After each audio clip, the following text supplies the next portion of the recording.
Oh, I know why. We're not even going there. Anyway, man, you're a security guy. Will Charlie Kirk's death spark more violence in America? So that's actually why I hopped on Clubhouse, because I was like, I wanted to see what everybody was talking about. I think now this isn't outside of my personal opinions and experiences in life. My education and what I studied and everything, and I think the most obvious thing people do is say, a life's a life. When somebody dies, it's sad, right?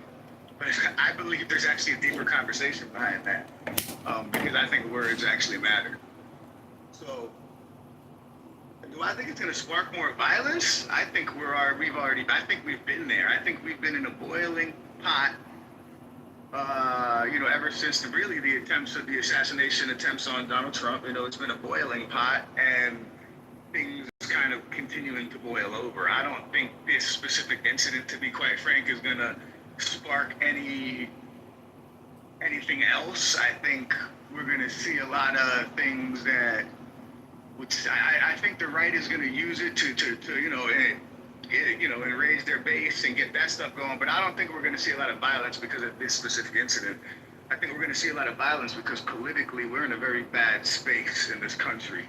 And I think I've said that before, talking about Trump with you in this very room. So this is just going to be it's going to continue. We're going to continue to see this type of violence for sure. Well, man, and I agree with you. If you just look at the Jumbotron, Trump came out today blasting the left, right? And this is the rhetoric that we don't need at this time right now. We just don't need this. And I don't know, man. He really makes me discouraged. Abby, I gotta go. Do you want to pick somebody to run the room with you, or you want to close it? Yeah. If people want to keep going, Can I get in the queue? Yeah. Okay. I just have another mod. You pick this schmuck? What are you doing? Unpick him. It's okay. No, he's fine. I clicked on. Listen, he's at the... A woman I love very much is on the stage. I'm going to mod her. Who's this? There you go. I like J-Lo. But Jordan's eating at the gym while he's eating pizza. All right, I gotta go, guys. I'll catch you later. Abby, I want to finish that conversation you guys started a couple weeks ago, because there's been some developments. All right, guys, have a good night. Be safe.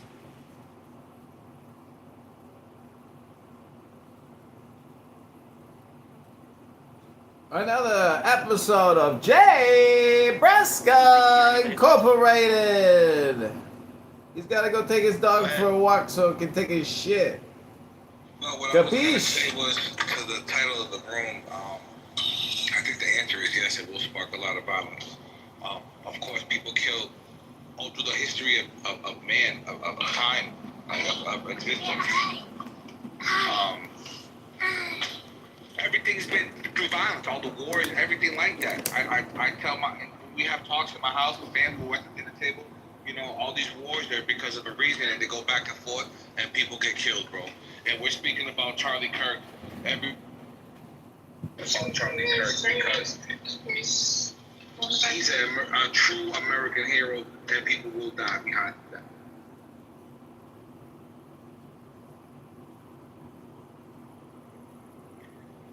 So what do you, Brian, can you elaborate, what do you mean people are going to die? Do you think they're going to start going after other Republicans, other leaders? It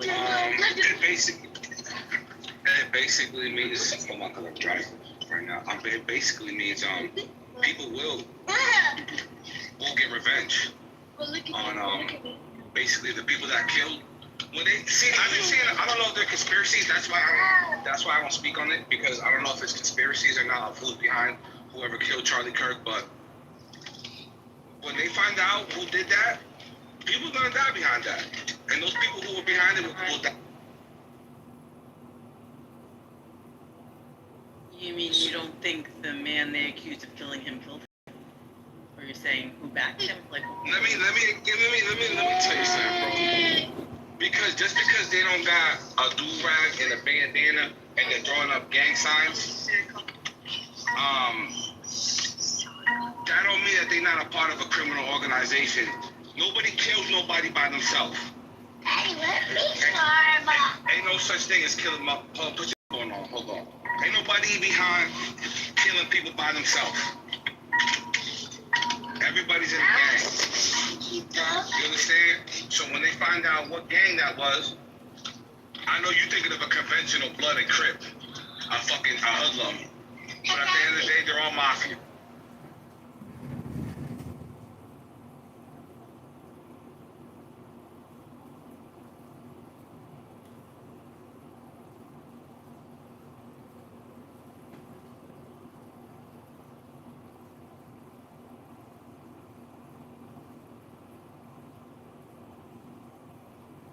So I want to address I think Augustus earlier brought up a concept that on Blue Sky, supposedly there's a list of people right, that are on a hit list. There might be a small number of personalities putting that together, but that's not the vast majority of people on the right or left. And we don't even know if it's even Americans. There's a reason that foreign provocateurs would want to see something like that and use bots to amplify it.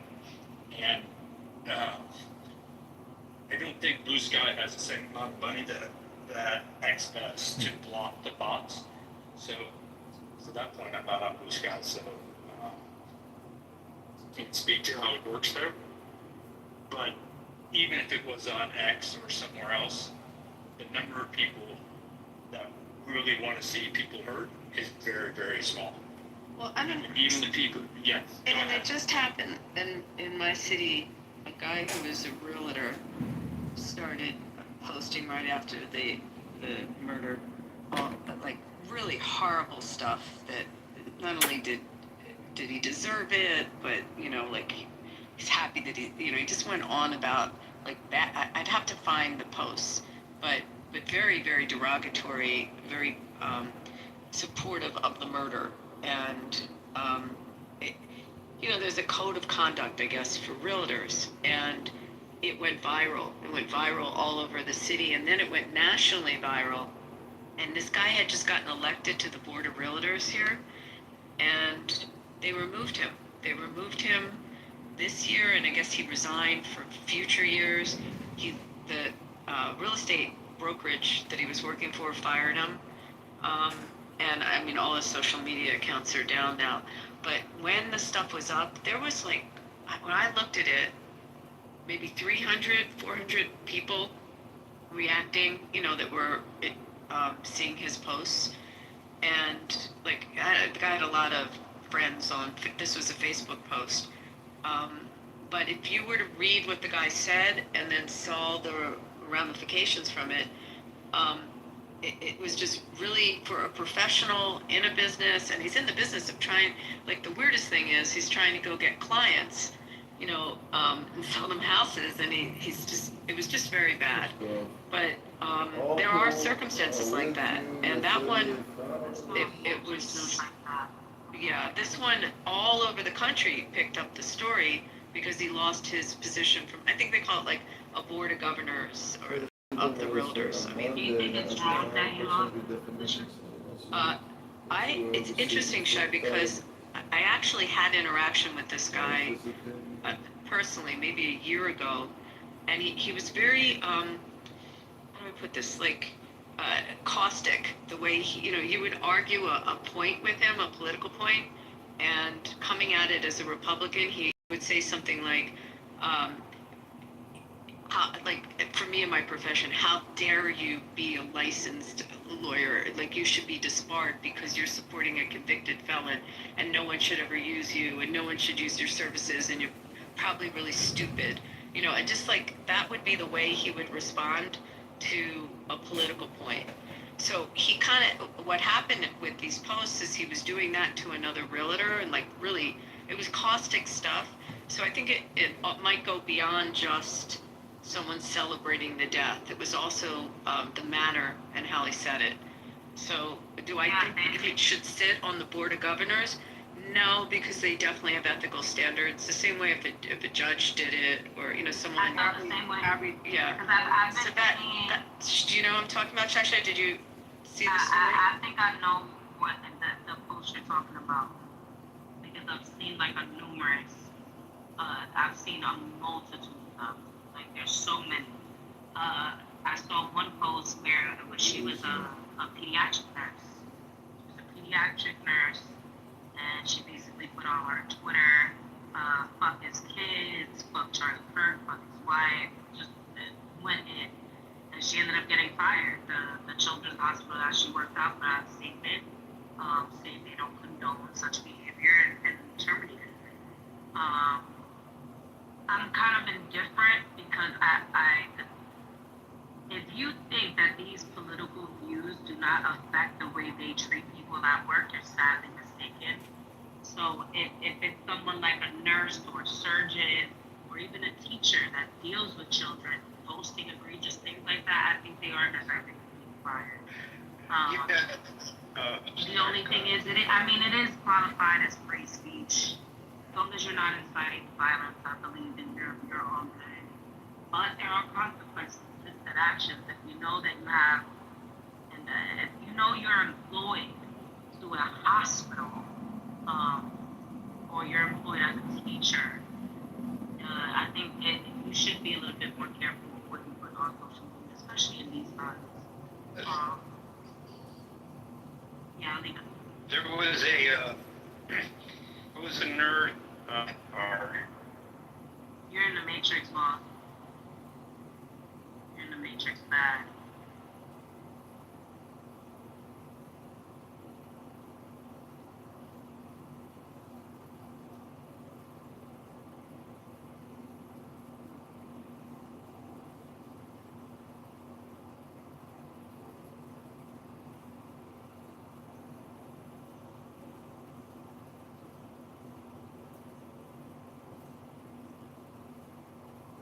We are Headphones.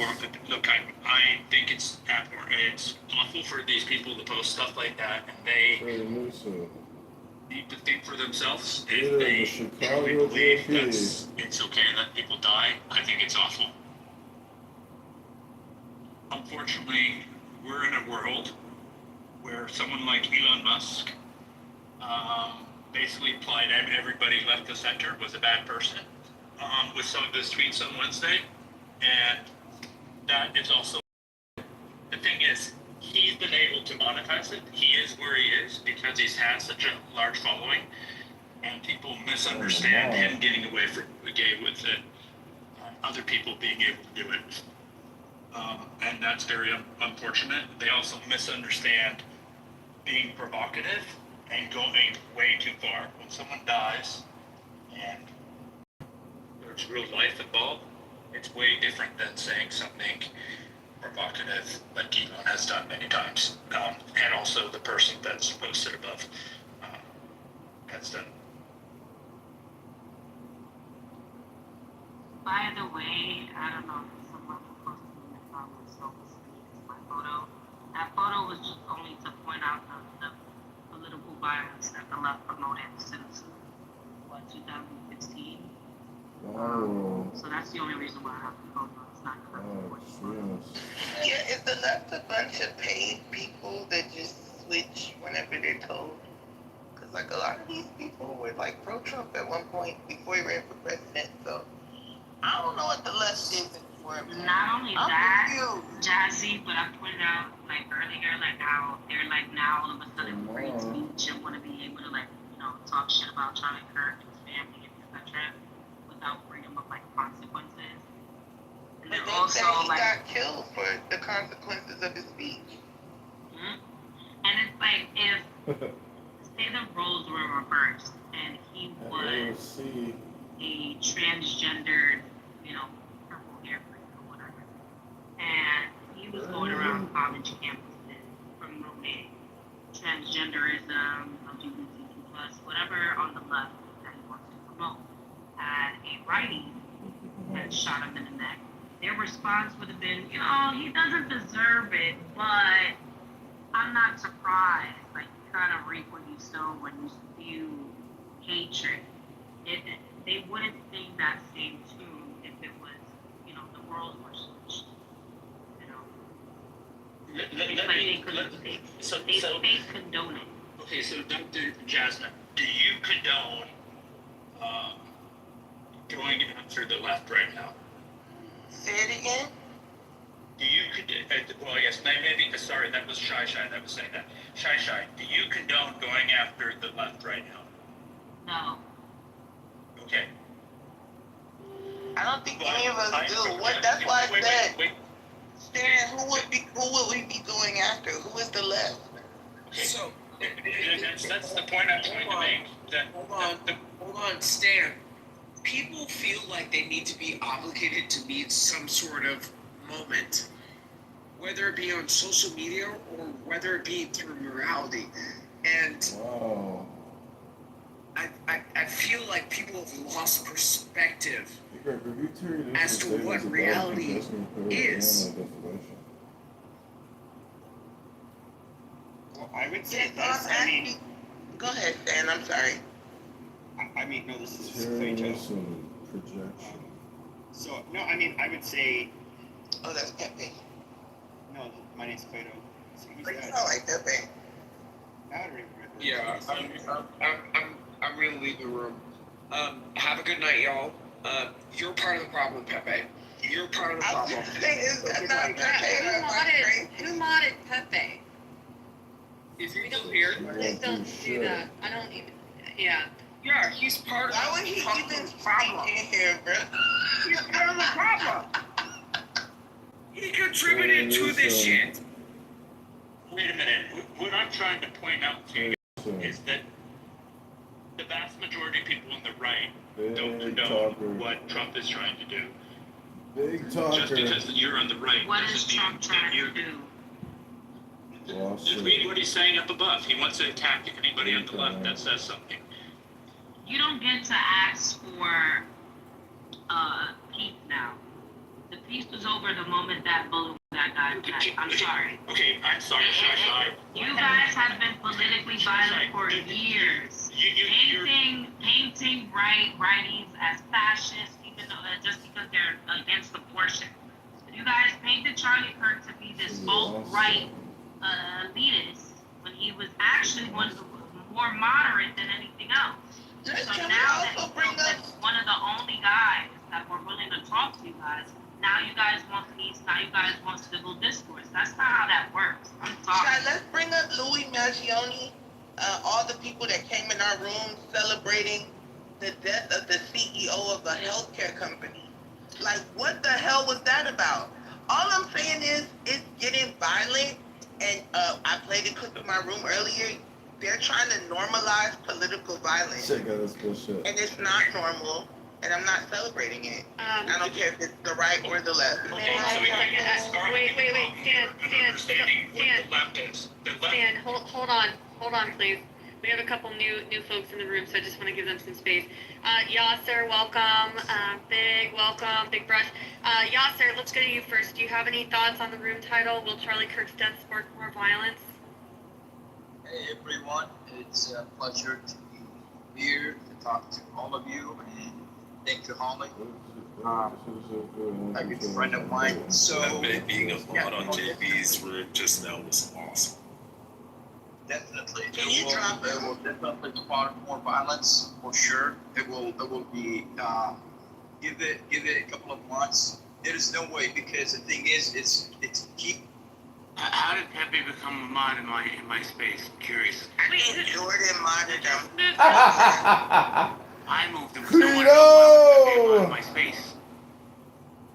We don't know. I don't know who did that, but y'all It should was only like Holly and friends. Jordan, so it could It have wasn't only. me. It definitely wasn't me. I didn't mod anybody. Yeah, Yasser's a good friend of mine though, JB. Okay, you can bring him back up, but I need to get my point across.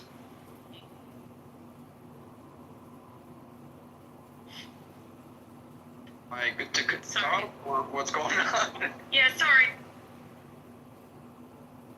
Now, what happened was a coup, and because they made coup, and it's very simple, now they are trying to push it to Esfera Mayo.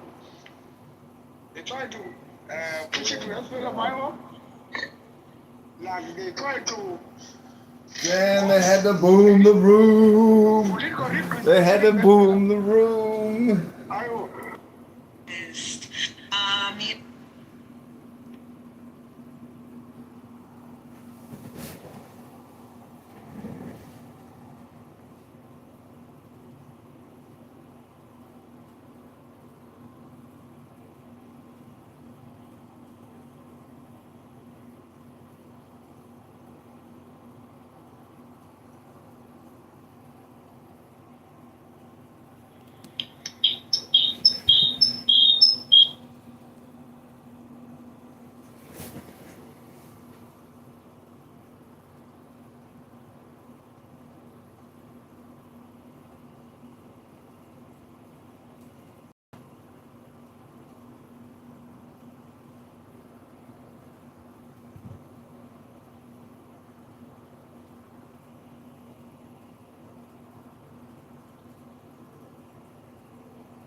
Good evening, Pepe.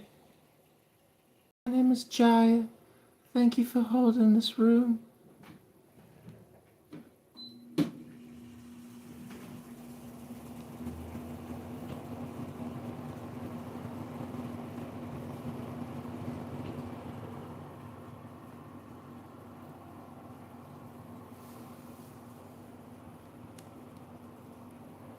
Holy shit, I had to restart my fucking app because I couldn't talk.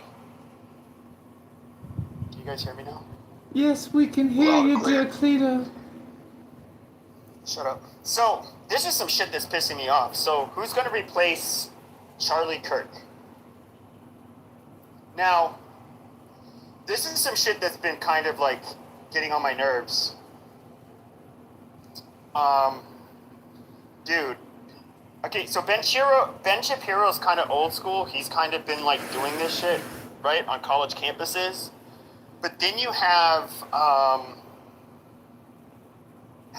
fuckfaces like Rabbi Shmuley and, dude, I'm not like somebody who will get into like conspiracy theory stuff, but all I'm saying is I just like, I'm really kind of like worried about what kind of influence we're gonna have now.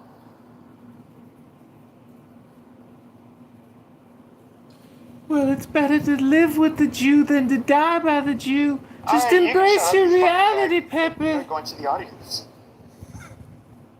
Well, no, but I'm just saying, like, and this is not me, like, I'm not somebody who, like, I'm a Zionist, I guess you could say, because, like, I support Israel defending themselves and existing, but it's just like, dude, I do not want them co-opting any fucking American movements, centering themselves, like, even at all, and I just, like,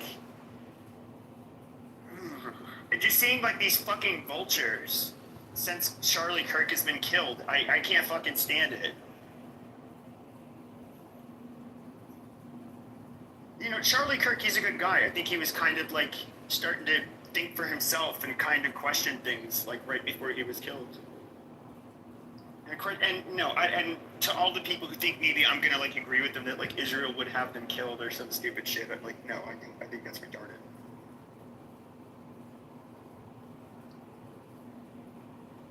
But, yeah. Yeah, but here's some wild Israel conspiracy, bro. Like, where the fuck you guys pulled this shit out of, man? It's like Mossad is gonna kill, like, a beloved man close to the president.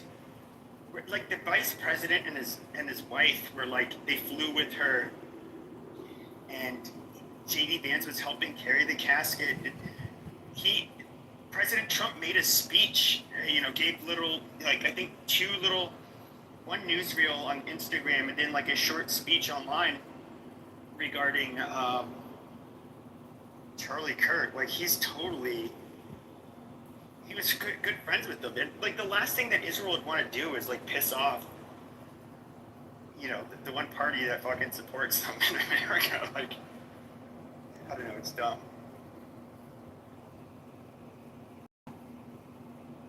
And of course, not piss off Trump. How do you feel, Sig? Do you think that there's like, certain groups that kind of,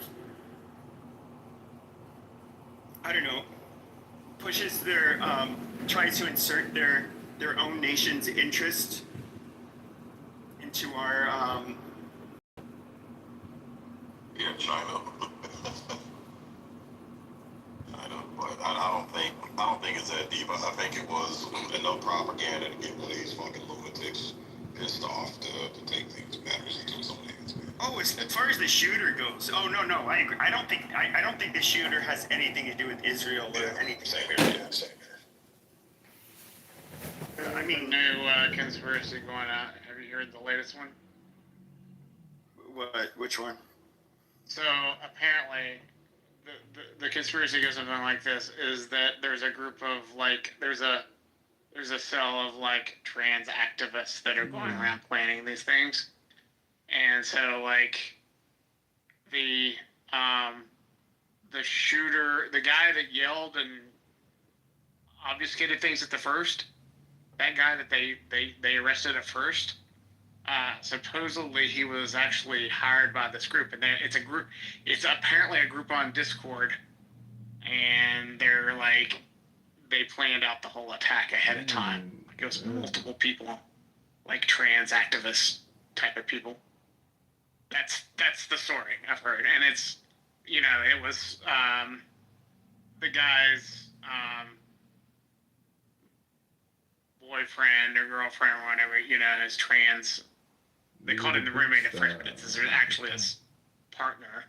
Well, yeah, it is his partner. So I mean, multiple sources have confirmed that. Now there are some weird things that happened. There is, I don't know who it is, but there was an account where there was a They knew what was happening before it was going to happen, or they? Yeah, it was somebody said the day before it, and it was a picture of a trans woman saying something's big is going to happen. Charlie Kirk is coming to my school to speak, and it's just that's weird. It could be a coincidence. I have no way of knowing. Well, I think Charlie Kirk was coming to my school to speak, and then a little bit later, and then something big's going to happen tomorrow. That's what it said. It's in my profile right now. The woman is not related to the account. No, this person actually goes to the same university, UVE, or whatever, Utah Valley, whatever university. And this person actually stated the day before, said, "Oh, Charlie Kirk's coming tomorrow. Somebody should obliterate." Check your facts. So the person in the picture. Okay, I'll read the fucking. I'm not talking about his partner. It says Charlie Kirk is coming to my college tomorrow. I really hope someone evaporates him literally. It says let's just say something big will happen tomorrow. So the Omraz account, right? Okay, is not attached to the person in the picture. Somebody took those two pictures and took the Twitter account of the person that put Omraz and then added that picture to it. No, we get it, but that's not the point of contention. The point of contention is that it's really weird. Because I remember when I don't know if it's still up, but I remember when it was up, somebody said that. Somebody actually posted that on Twitter the day before. And once again, it could be coincidence, but it was very odd that that happened. That Trantifas say that they want to kill Charlie Kirk. Well, I mean, then there was also some published back in February, I think, that was talking about Antifa having a activist. No, I said Trantifa. Trans-Tifa? Yeah, that's the new nickname for these trannies on the campus. Yeah, they're called Trantifa because they all. I mean, a lot of them are homosexuals and kitty diddlers. So yeah, it's long been known about Antifa. It's the one way. When you're such a degenerate, what's the one way you can feel special and you're serving a cause and fighting the good fight? So join a group of degenerates and I don't know, do something. Well, Pepe, I got a really good saying. It says that not all homosexuals are pedophiles, but all pedophiles are homosexuals. I like that. Amazing. Word. Came up with it, man. Not really. There's a dude on this app that was caught in 4K and he touched a little girl. So. I'm saying the same. I'm trying to coin it. I know, but I'm saying the same. I mean, there's like little girls that get touched by weird dudes too, though, which doesn't make sense. It's, Well, no, that's what I'm it's a saying. gross topic. Yeah, that's what I'm saying. Not all pedophiles are homosexuals, but all homosexuals are pedophiles. That doesn't make sense. No, I don't agree with that. Anyways, I know this room title was not going to. So everybody wants to see me do violent things and call everybody, the N word and all of that stuff. It's what I'm known for. I got to give you props on the JB room for getting mod. Yep, got a mod in there. Then Holly ended up, saying like, "Who did that? Like, who is that bitch? Like, excuse me? You were always like kissing ass in this room and shit, and like now all of a sudden you're just like, oh my god." Like, does that woman even have a fucking mind of her own? Like, I'm so disappointed in her. Like, by the way, Pete, you don't have to pick sides. I see Sig, I have a burner. That's not following anybody. So you're never going to find it. And, I will go in there and I will listen on anonymous mode. And, I can see Sig. Sometimes he's in there. Sometimes he's modded up. Abby. All of these people. You see, I'm not like Jay. I don't say, how dare you went into his room? You're a fucking traitor. Oh, you fucking faggot. Oh, you suck so much. Like, I don't do that. Yeah, but like, all the time. She's one of those people that got bullied into like, oh, I guess you're right. Pepe is a horrible person. And it's just like, dude, he's like bullying you into submission. Like, you don't have to take his shit. Like, it's so weird. And I got so bored of talking about this fucking homo that I just stopped, like, I actually kind of stopped making rooms after all that drama because it's just like, well, this app is still gay and boring. And,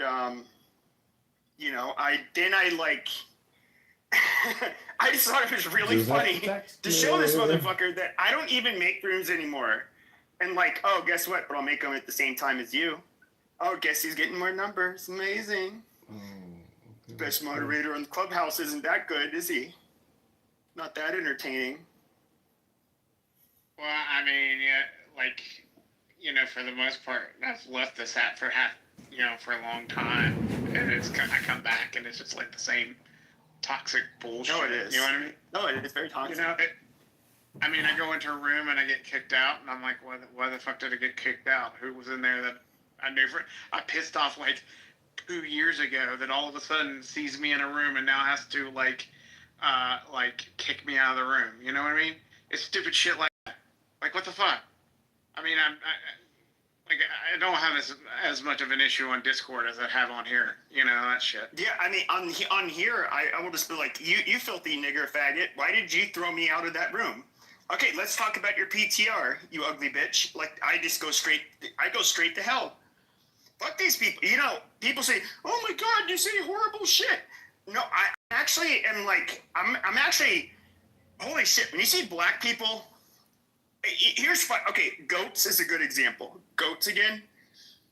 Okay, he'll be in a room, and he's smarter. He's probably smarter than me and all that shit. But he's also a university professor, so it is what it is.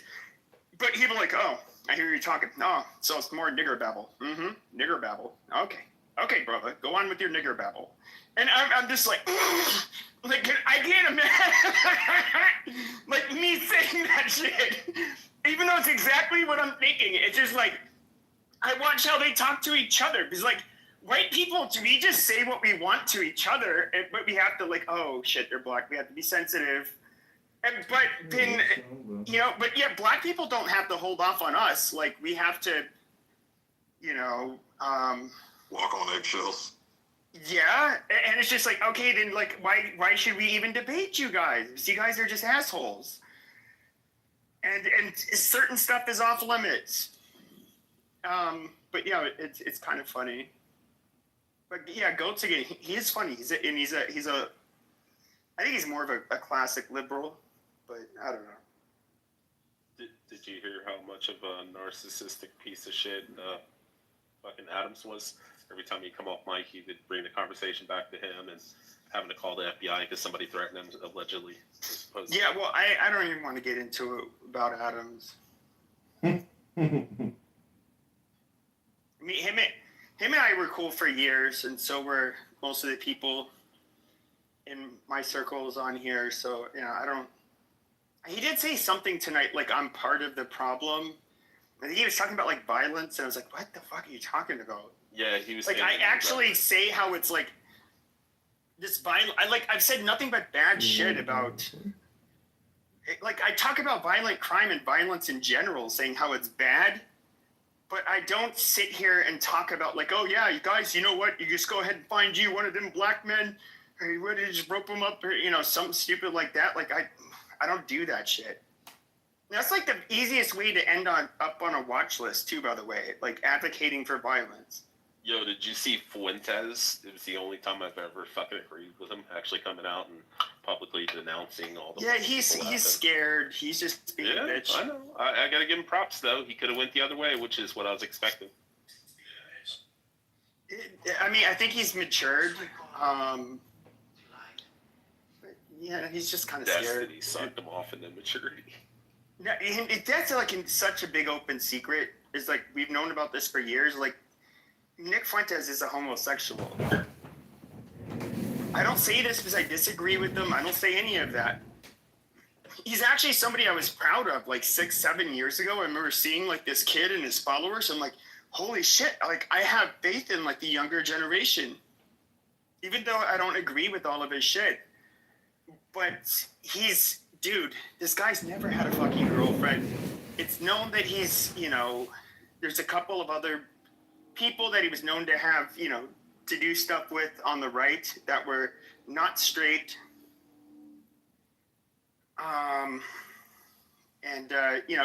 can also look at the times where he's been exposed with like what kind of porn he was looking at when, screen sharing.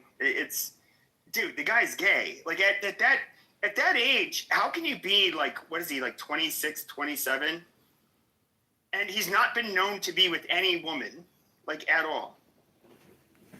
But there's definitely the men. There's the porn you've looked at. And why are so many priests gay? Oh, I think I can answer that. I think that one of the conspiracies is that the Roman Catholic Church takes all the women who have like extreme sexual proclivities and stuff like that, or nymphomaniacs and can't control their sexual urges and stuff like that, and also homosexual men. And I think they force them into, or try to coach them into becoming priests and nuns. That way they're celibate. That way they don't. Well, yeah, if you're like a gay person, what is a respectable? It's a good ideal, but it's not that. It's not that. It's just like you have to think about it like throughout history. If you were a gay man, especially like 3 centuries ago, if you can, like what is a respectable thing you could do if vagina is ooey and gross? You become a priest. Oh, great word. Well, I think the problem is the celibacy, the pledge to celibacy, and then you take a bunch of grown ass men, and we know men are fucking horny anyways. You make them take an oath to celibacy, and then you stick them in a locked fucking castle with a bunch of young boys. Like, what the fuck do you think? Or a bunch of horny women, and it's kind of a big like conspiracy that nuns, I guess, like have like a high. I've never heard that about nuns. You should look it up. And women, the thing I have wondered, like how many nuns. I will say this: it could be because like Catholics are very they shun materialism. They are.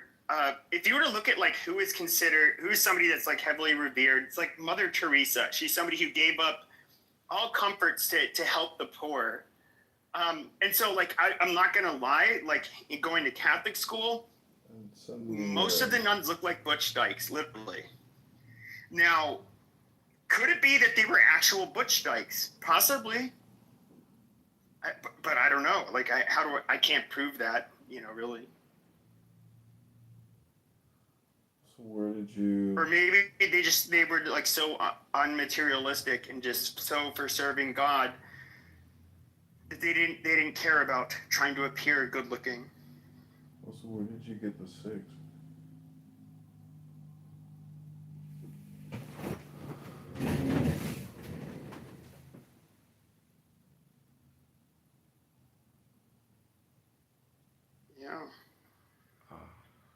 I did see the Pope did say he's praying for Charlie Kirk and his family. So that's Hello. nice. It's a nice night, even 30 minutes. So I don't know, this title is probably killing people. Everybody wants me to be unhinged and stuff, so I might as well do it. You know, this is a great title to the extent that, yeah. For me, I think it would be, or it should be, somebody who graduated from his BLS program. You know, the Black Leadership Summit program. Should replace him? Yes, it's not even really going to be a replacement, but you know, be the person moving turning point forward to the extent that the whole argument, like everything I hear about, you know, Charlie is oh, yo, he was racist, he was a white supremacist, he was this, he was like, I'm like, yo, what the fuck are y'all talking about, bro?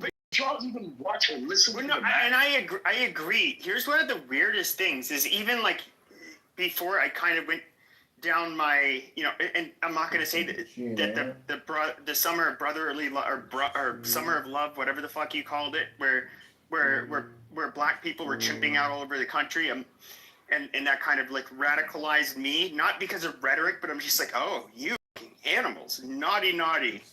You know, that made, and then I had to hear their sassy rhetoric, and I was just like, oh, wow, you guys are just, that was what radicalized me. And then, but there was always like the moderate and the conservative black people that I always was a fan of. Like I've spoken with Officer Tatum before, like Charlie Kirk. He lives here in Phoenix. He's like, to me, just like a very reasonable, everyday guy. I mean, I find him very hard to disagree with. But even like moderates, like what is it, like Chris McWhorter? And Tito, it is very difficult. It is difficult to disagree with him when you're listening to what he's saying, not taking little tidbits that might make you feel uncomfortable because he's holding you accountable. Like in everything that I've heard him say about black people, so to speak. And look, I'm African, so you know, you know, most of black people want to delineate from, you know, first generation immigrants, so to speak, but I'm an American-born East Africa. Let's just put it that way.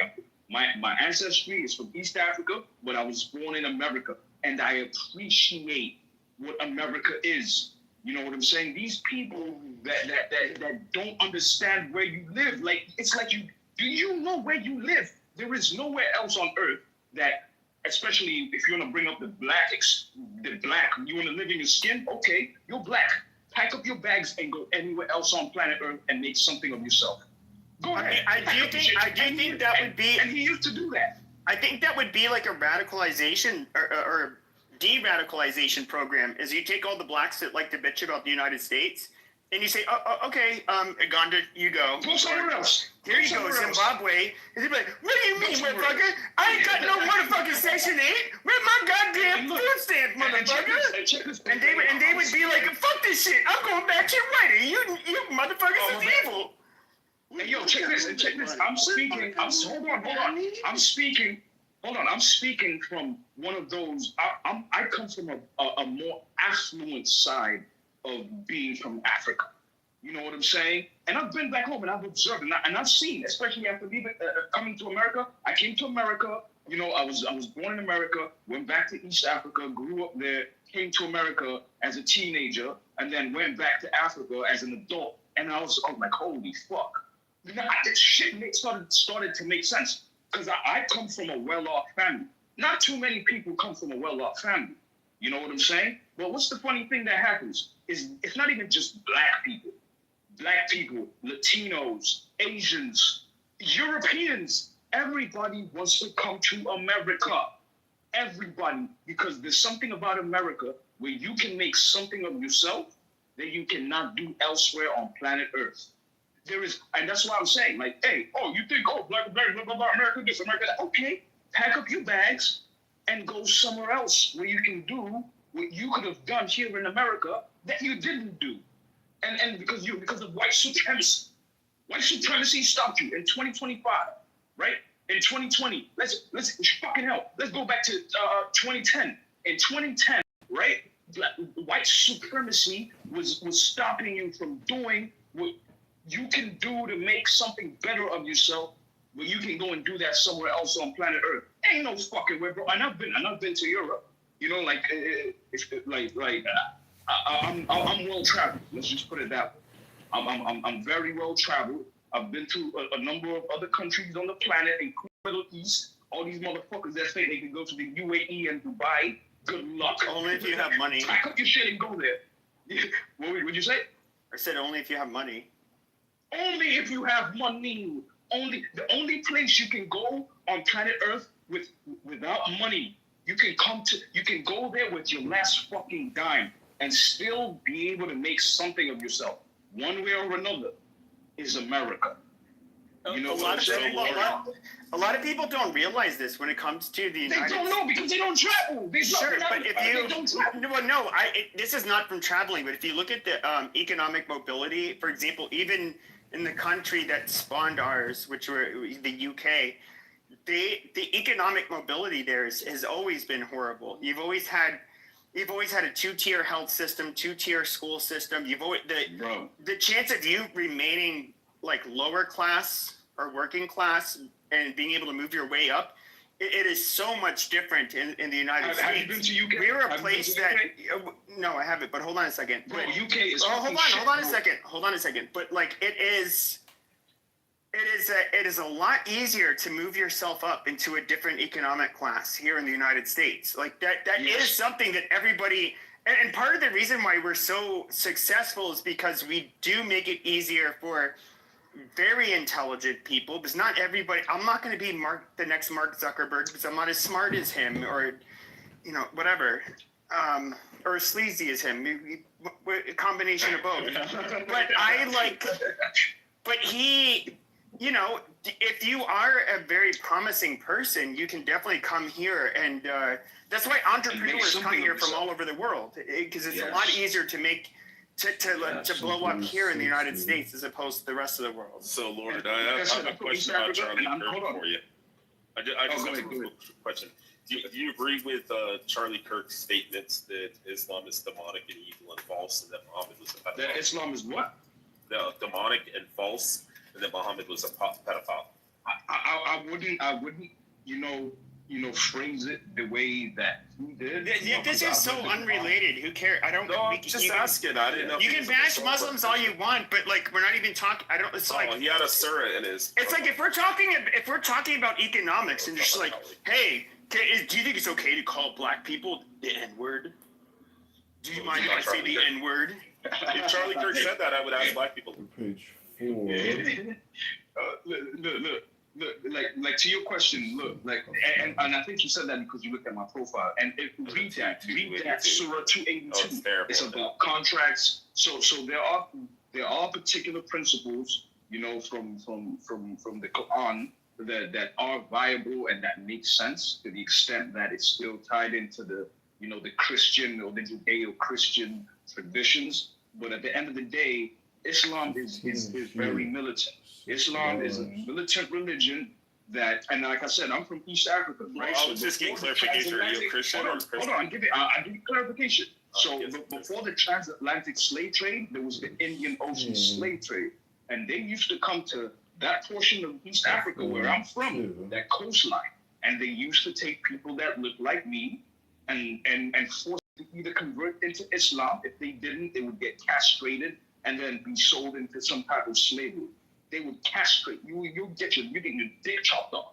You know what I'm saying? So yeah, hey, look, what he said, it was, I'd be more careful when it comes to, expressing, my disparities with particular religions, because once you start attacking people's religion, you're going into how they govern their spirituality.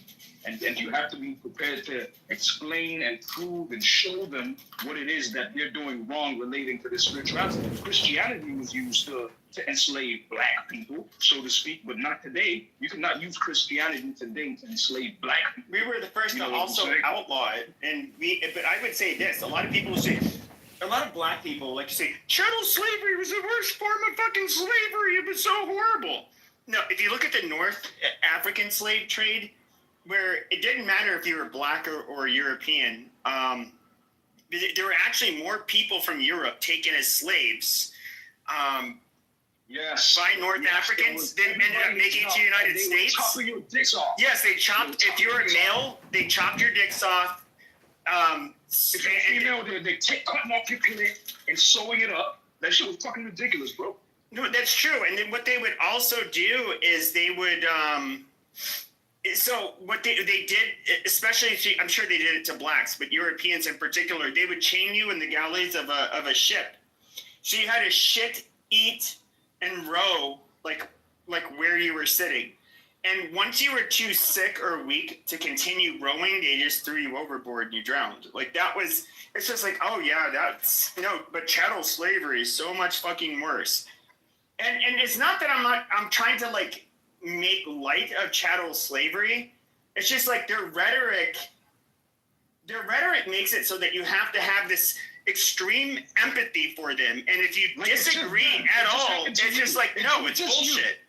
Exactly. It's like, oh, this just happened to you. You're the only one that has experienced, this type of atrocity, relating to, colonial powers or imperial powers that are going around colonizing and trying to take over people's shit.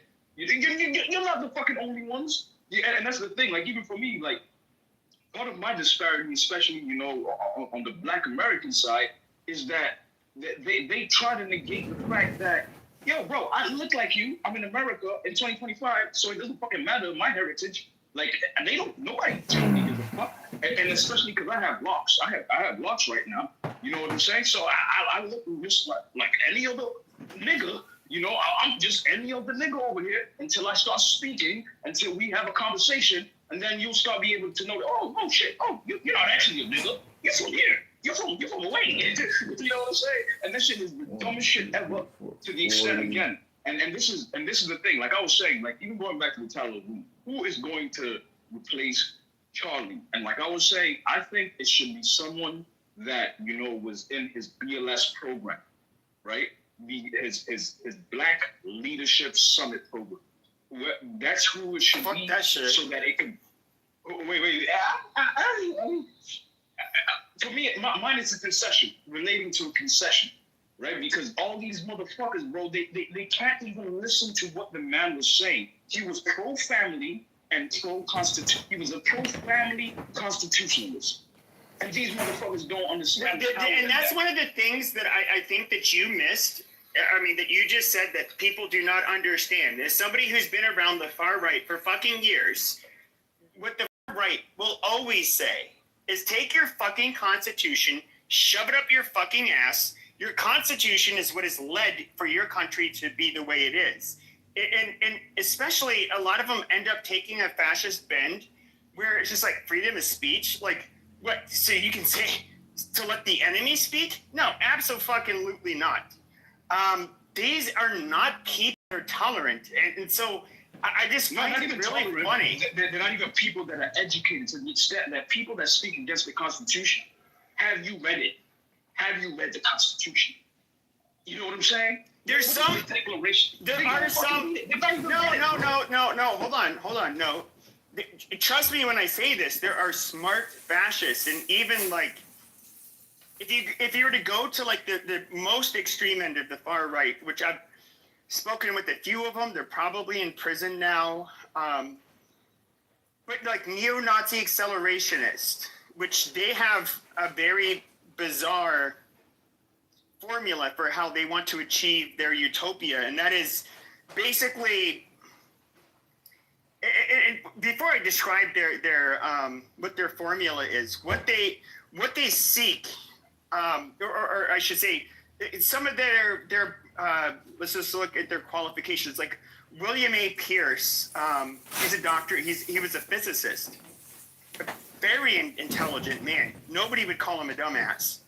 I believe he wrote the Turner Diaries, and it kind of serves as like a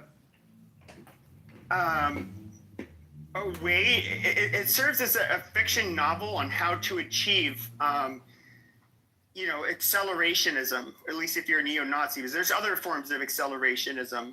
Even there's libertarian, accelerationism. I wouldn't call them actual libertarians, but they are, the fuck do you call those people? They were really big, is what the Boogaloo Boys were. Oh, anarcho-capitalists. But so basically, what they advocate for is for terrorist attacks. And so their whole idea is that you go into a supermarket, wherever there's people of color, and you just start, mow them down, kill them, stack up a body count. You just do this kind of shit. And then eventually, what they think will end up happening is that, it'll create a stronger and stronger backlash against white people. And then they'll want to try to strip white people of their guns, and then white people will be kind of forced to resist and say, no, I'm not giving up my fucking guns. Go fuck yourself. Do you guys see how violent it is? Because at that point, they think that, black people, brown people, whatever people are going to be retaliated. Basically be on the offensive. Hold on a second. But they're going to be on the offensive at that point. And then basically it forces a racial / holy war. And so one of the acronyms, it's what is it? ROHA. It says racial holy war now. It's one of the less known acronyms that I've never heard anybody talk about it on here on Clubhouse. But that's what they believe. I've always looked at people as complete schizos and psychopaths.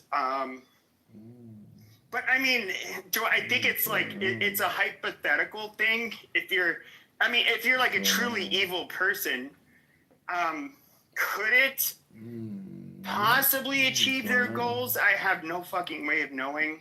But it is, these people do it. Timothy McVeigh was an example of an extremist that was a big fan of the Turner Diaries, and he's the one that just set off a bomb in Oklahoma City and killed, I don't know how many people. I mean, these people do exist, and they're pretty horrible. Hello to Cleto. What's up, Maggie? Yeah, 150 now. Challenging week on many fronts. And so, what I can say is, honestly, I think that to the topic, I don't think anybody will, and I think that it's going to be the Republican constituency holding firm. There was a post that was made that says there were no cities burned down, there was no super aggressive things that happened the past 4 days, and that's basically is, if this happened to a Democrat, if the cities would have burned down, I absolutely agree with that 100%. That's unquestionable logic. And so I think that God-fearing people just need to let ones that aren't just kind of, sizzle and fizzle out. And it did, and that'll be that. So. Exactly. Do you think that one of the disappointing or things about white people and conservatives, actually, let me rephrase, conservative white people is that they're very law-abiding. They tend to be a little too, I don't know, they're very high levels of conscientiousness. Now, you can look at this, do you really believe this? Shut the fuck up. Shut the fuck up. The psychologist, shut the fuck up. All right, dude. January. Dude, I let you on. That's not me muting you, by the way. But if we're not, dude. Okay, articulate. What are we doing? I'll entertain you if you literally don't disrupt like you usually do. If that's your plan for the evening, I'm just gonna move you to the audience. See, let me tell you something. What if this was like the Republican George Floyd test? and the Republicans passed it, right? Because they didn't burn down shit. So great, dude. So whoever does less violence is gonna win. Well, And I don't think that. I don't think that's.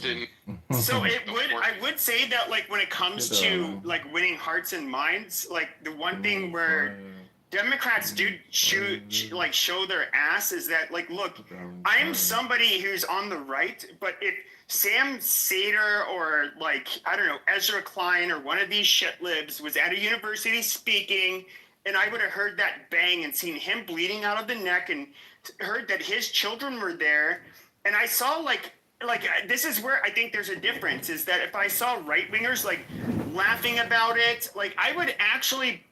There's a good chance I would challenge them to a fight. Like, you think that's funny? All right. Well, I don't think you're shit, chump. Like, do you want to see something funny? I'll beat your ass. That is where I would go because I would find it so repulsive. You've made fun of dead people. And I'm far more willing to want to discipline people on my side. I guess because they're close to me. And it's like, yeah, that's who I want to gatekeep. Because they have integrity for the most part. Beaver. Okay, doctor, if you're just, audience, he's like, dude, I know you do this on every stage, but you're not funny. You can be like, you can be entertaining when you center yourself sometimes, but you're just being obnoxious right now. Like, holy shit. But no, I absolutely it's a spiritual war, dude. It's a spiritual war, and you can see on who's on what side. The thing is, it's a spiritual war also in terms of a geopolitical thing. And Israel did take that guy out, dude. Israel took him out. No, they didn't. Of course they did. No, they didn't. This is so retarded. That's plain as day. But he can still be on the Republican side. That is the most harebrained bullshit I've ever heard, dude. Both are true. He was conservative. He had conservative values, so he had all these liberals triggered. And I understand that he was starting to ask questions about Israel, which a lot of us have had. I'm somebody who's... Hold on, shut up. I'm a Zionist, okay? How about private jet? Shut the fuck up and let me finish my... Okay, you stupid faggot. Like, shut up. Like, I support Israel as a state. Them existing, defending themselves, all of that. Do I think that they are far too willing to co-opt, different political movements to insert their pro-Israeli shit? Yes, absolutely. Do I find it incredibly fucking irritating? Absolutely. I mean, literally, the vast majority of Americans... I think you guys heard enough. You want to hear the rest of it? I would like that to be sent to me if possible. Nah, we good. Okay, so what do you guys think about that? I gotta say, I feel changed now. My whole opinion of it has changed. Thank you, It's Lisa. in the chat, whoever's trying to get it. King put it in the chat. Yeah, that was so That's clean. I really thought that was crazy very what John interesting. MacArthur said about slavery. I know who John MacArthur is, but I never knew about those comments. That's Lots insane. of white Christians think that about slavery. As I've had motherfucking coworkers tell me to my face. I knew he said that. And there is the difference between believing in Jesus and being a damn excuse me. Yes, say it, sister. Say it, damn it. Being a follower, being a put it follower. where the ghost can get it. Plenty of people Right. can believe in that he walked the earth. That's just a historical fact. So when people say they're Christians, it just means they believe he walked the earth. It doesn't mean they're a follower of him. These people are not followers of his teachings. At all. Hell, we wouldn't have enslavement if they were really following Jesus. But that's a whole nother story. So it's just, white supremacy wrapped in the cross. But There it is. that's Oh, I love that. White supremacy wrapped in the cross. Yes, it is. Wow. There it is. But There it is. But you can't the Ku Klux Klan was a Protestant They was a Christian boy group. that lighting the cross was lighting the way. That was a Christian thing. Yep. Oh, Yes, hell they yeah. And they could not stand the Jews. Yes, the KKK were big WASP boys. Yes. Oh yeah, hell yeah. Wow. They were the poster child. Yes, for WASP. Yes. So the Christianity stuff it's convenient, right? And it's also convenient so that the distinction between Muslims and Islam can be even more directly related to, like, this is God versus the devil. Yes. Right? This is the new crusades. This is Jesus versus Muhammad, like, so it's sinister. It sounds like the Palestinian people that be on the streets every day rioting with Antifa. But that has been, white Christianity has been a problem for a very long time. A long time. It ain't some new shit. Yeah, this can even be into like what's happening in Israel and why Christian Zionists are extremely dangerous and how white Christian evangelicals are tied into that. They were also tied into the adoption of indigenous children and displacement of indigenous children. I mean, there's like a whole thing that rabbit hole you can go down when it comes to white Christianity and what it has done to this nation and Black people of color. It's actually just right, because they don't care about the people in Israel. They want that shit because of the rapture. They don't give a fuck about the people living in Israel. How do you know that? How do you know? They told you? Because that's a Christian doctrine. Oh, they told you that? Okay, what's wrong with the Christian doctrine? What's wrong with the Christian doctrine? Ain't nothing wrong with that. You need to check your Palestinian people first. In the 1930s, 20% of the KKK was white Protestant. 20% of the population was in the KKK, and they were white Protestant. And they were Democrats, just like the Antifa. They ain't Democrats no more. They're not Democrats now. Not since Reagan. I mean, wasn't Trump endorsed by David Duke? So I'm confused. No, they called what you call it. They call Antifa now. They don't call it by. No, David Duke is Antifa. David Duke is Antifa. No, they're trying to burn federal buildings down in Portland. So David Duke is Antifa now. So David Duke openly endorsed. I suggest anyone watch the DSA Utah videos. We're just gonna skip over these people are evil. Answered her question. Not Grand Wizard, David Duke. These DSA Democrats are evil. Remember what I said about him not being able to answer questions. Yeah, I'm talking about Grand Wizard David Duke. Right. He publicly endorsed President Trump, and Omar keeps skipping. He also endorsed Hillary Clinton too later on. But who became president? What is your point? At the end of the day, so Nick Fuentes also endorsed Biden. What do you want? What do you want me to do? And what we're not going to do is keep interfering with a female talking, a woman talking on the stage. Can you please let her finish, and then you can come back and retort with an answer, and not just more,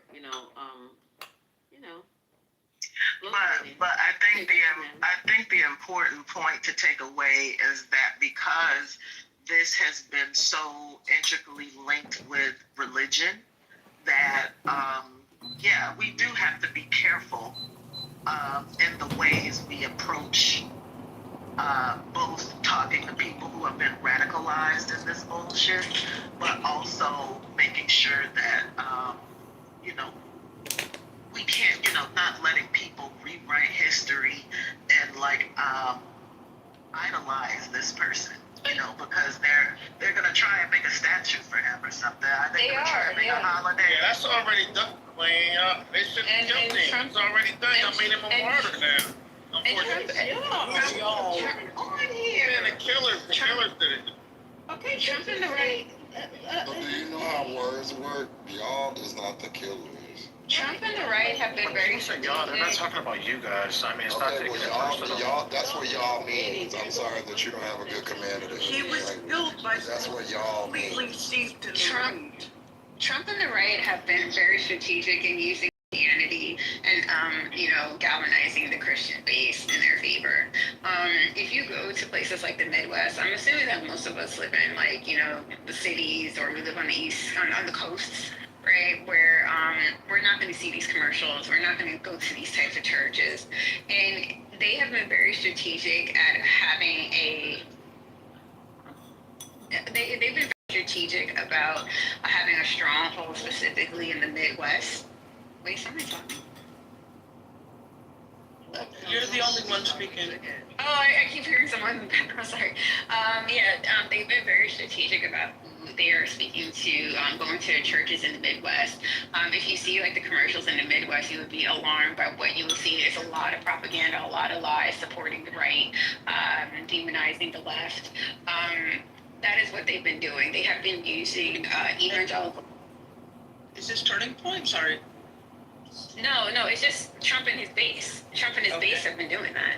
Yeah, that's what they've been doing. They have been using evangelical churches to, get voters, to radicalize people. If you go to these churches, if you see the commercials, it's like insane. Like, it's like going to another world.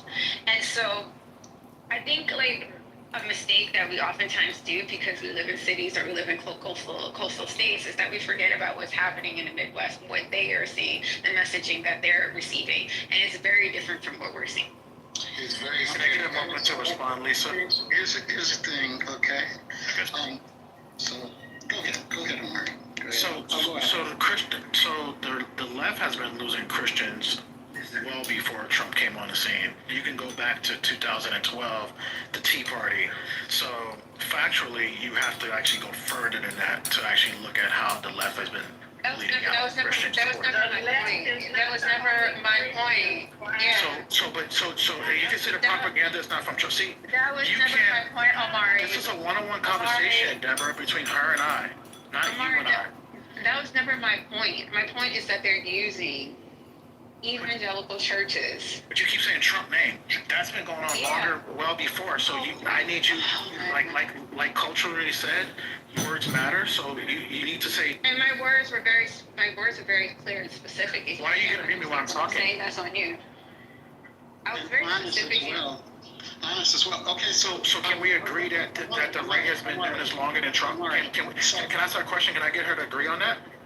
Dude, she's not going to agree with you, dude. Do you agree that the right has been using, like, the evangelical, they've been going to the right longer? Your argument is essentially that Trump has continued right-wing tactics, okay? Yeah, I'm trying to get her to agree with me. Can you agree that that's been going on before? Why is that an agreement when you can't even answer my questions that I've asked you earlier? You didn't even ask me a question. Yes, I did, and you completely skipped over what I asked. I wish I had some coffee right Good now. question. But go ahead. Go ahead. So then your question isn't good either. It's just you just like. I want to just again, we're not trying to let history be rewritten on this particular stage. Omari had made the comment that David Duke supported Hillary Clinton. That was false. He did not endorse Hillary Clinton, nor did he endorse, who else did he say he endorsed? All of those ones he claimed he endorsed, he didn't endorse them. Do you want to respond to that? Because I thought that was odd that you said that. No, you guys are good. You guys are good. You don't want to respond to no lie. You wasn't a member of Antifa? You didn't support Antifa? Accountability for lying. Why are you saying these things? Omari, did you make a mistake or did you lie? What was it? Was it a lie or a mistake? Which one was it? Did you make a mistake or a lie? Oh, suddenly you don't want to come off the mic, huh? It's a thing to lie, though. Big booty bitch. I speak for myself. This next speaker does not speak for this house. It does not speak for me. I am meeting the mods. He speaks for himself.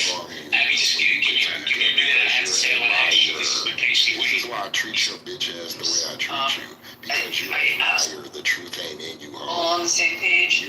I don't consent to recording and Kitover, like, once again, and people recording rooms. I absolutely do not consent to it. You lie. Thank you very little, and it's fine. Yeah, you can do that. Because you're a liar. You're a liar. But, I just wanted to call you. That's right. You just got clipped and all the chat when I was talking. We couldn't shut you up, but now your bitch ass can't stay on mute. It's a shame that I'm the gay one and I'm the realest nigga in here usually. You didn't even come off. From that same show. You want to come off? You do some contradictory to the nonsense show. Did you lie, bitch? Well, Did you lie or not? Did you lie or not? Did you lie or Can you not? take accountability for lying? Hold on. I answered this last her question. She won't answer, so I'm done with you. I'm checking this man. I'm checking this man. Did you lie or not? Did you lie? Why Did didn't you you lie or Lisa not? yesterday? You Why you won't didn't ask Lisa me. yesterday? Did you lie or not? I'm sitting there over there like a little Did girl. you lie or not? Giggling. Yeah, Wow, that's this why you man was stayed on attacking mute, me. you bitch. You softy ice cream ass Yeah, I motherfucker. run you niggas. Queens run you niggas, bitch. Queen, you are a queen. You right, and I run you. That's why I said it, You you are a know queen, ass and queens nigga. don't run Are you anything. stupid? Are them fucking deformed ears? Are they an indication of something else going on in Queens your don't brain, run bitch? anything. Wake up, nigga. I already Lost. ran you. I just made you stay on mute, bitch. And now I got you out your body. Find Jesus. Over there sweating, not having sex, living in a... Find Jesus, Freddie Grove. Tell your daughter to find Jesus while she's having babies out of wedlock and living in your home. Yeah, Check but your where are own your home, babies at? On bitch. whose back? Check your own home. Not living with me.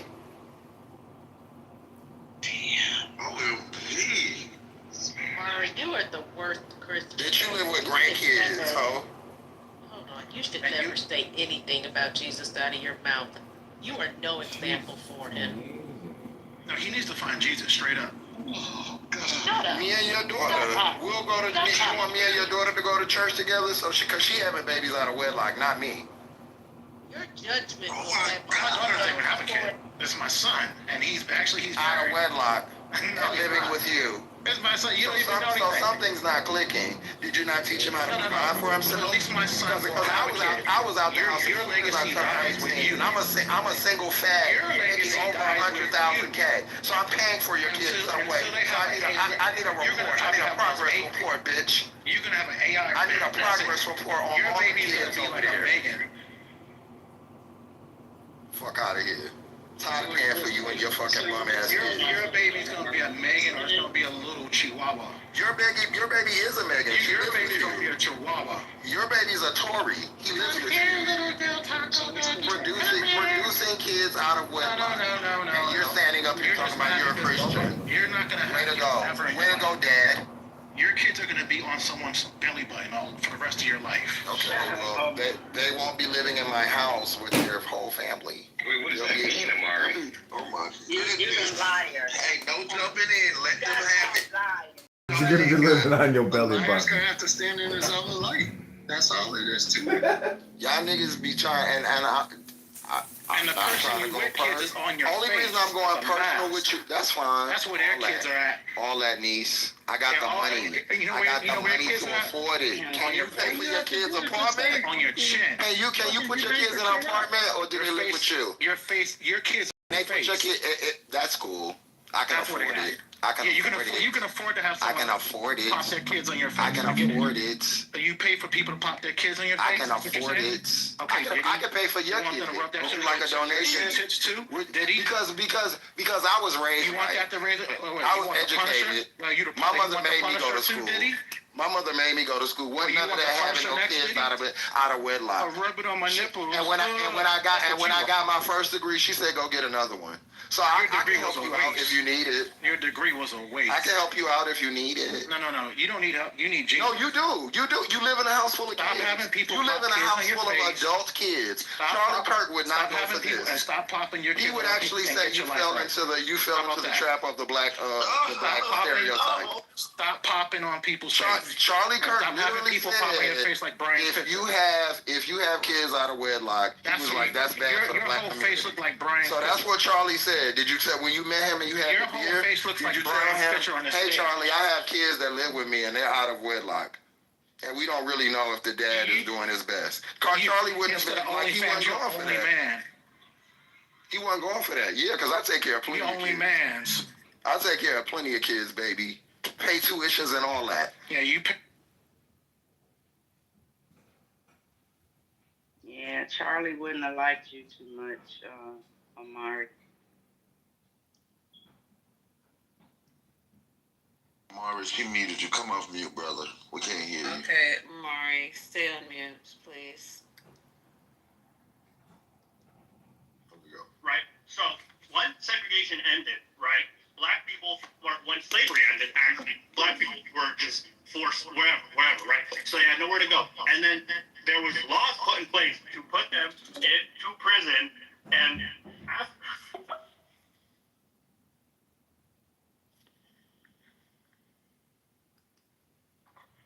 Okay, no. What's your name? Guys, what's your name? Jackson. It takes a lot of courage to come up here. Yeah, no. So take a deep breath. Okay, I'm not here to pick on you. No, I appreciate it. No, it's okay. I know this can be very intimidating getting into a crowd like this. So just take a deep breath. Let me make your argument. I'm going to make your argument for you, and I'm going to tell you why I think it's wrong. Okay? Okay, yeah. Is that fair? Yeah. Okay, so the argument that is being made, that you want to make, is that there's legacies of injustice. Yes. And that those legacies impact one generation after the other, and when those things get handed down, you have what is a system or a systemic issue that isn't just isolated in 2024. So the argument that you're making is that what happened in 1954 does impact 2024 of decade after decade after decade. Let me tell you my response to that. Of course, there's some truth to that. However, every culture, every person in this audience can point to issues that families or generations prior had that we're able to overcome. So the question is, why is it that Black America is one of the only populations, that and Native American populations, that have not been able to overcome such evil, horrors, and injustices? Here's my perspective, and I want to hear what you have to say, is that the number one way to keep people out of poverty, lower the crime rate, and have a better society is whether or not you have a mom and a dad around. Would we agree that's an ideal? Yeah? Cool. Mommy! And so what happened Daddy! in 1964 is that 25% of Black youth were raised by a single mom. Today, it's nearly 75%, about 70%. So that means that 1 in 4 Black kids will have a father around. Only 1 in 4. That's the number one issue happening in the country, and it's not because of systemic racism. I'd like to hear what you have to say about that. Okay, so I think I misjudged you at first. Okay, so cut this off. I wanted to hear the rest of it. But anyway, I just want to know what the fascination is with Charlie Clark with Black people. This seems to be his number one topic. He's worried about DEI, affirmative action, Black women, Black pilots, Black households with no father. Is he Black? No, and the fact that... Does he have a Black child or a Black woman? What is going on here? Even if you go back to... rewarded for the racism. Them white folks send him money, you know, and they like it, what he does. That's how they prevent white people from ever developing class consciousness. The thing is so crazy about this revisionist history. Nigga, it was 2 minutes ago, we still was in Jim Crow. Even though you had a mama and a daddy in the house. Thank you. I just watched a video of a grandmother. She's in her 70s, upper 70s. She picked cotton. 100 pounds of cotton only gave you $2 a day. Like, and then some of it, if you in the Mississippi Delta, I disagree with what you said. You didn't even get paid real dollars because you got paid plantation dollars. Unemployment rate in 1950 was 50%. Until the Civil Rights Act, equal housing, that's when the shit was cut in half.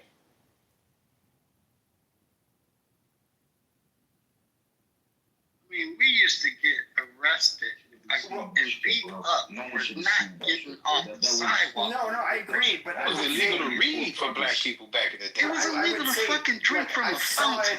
I wanted to. We were getting to beat me, up.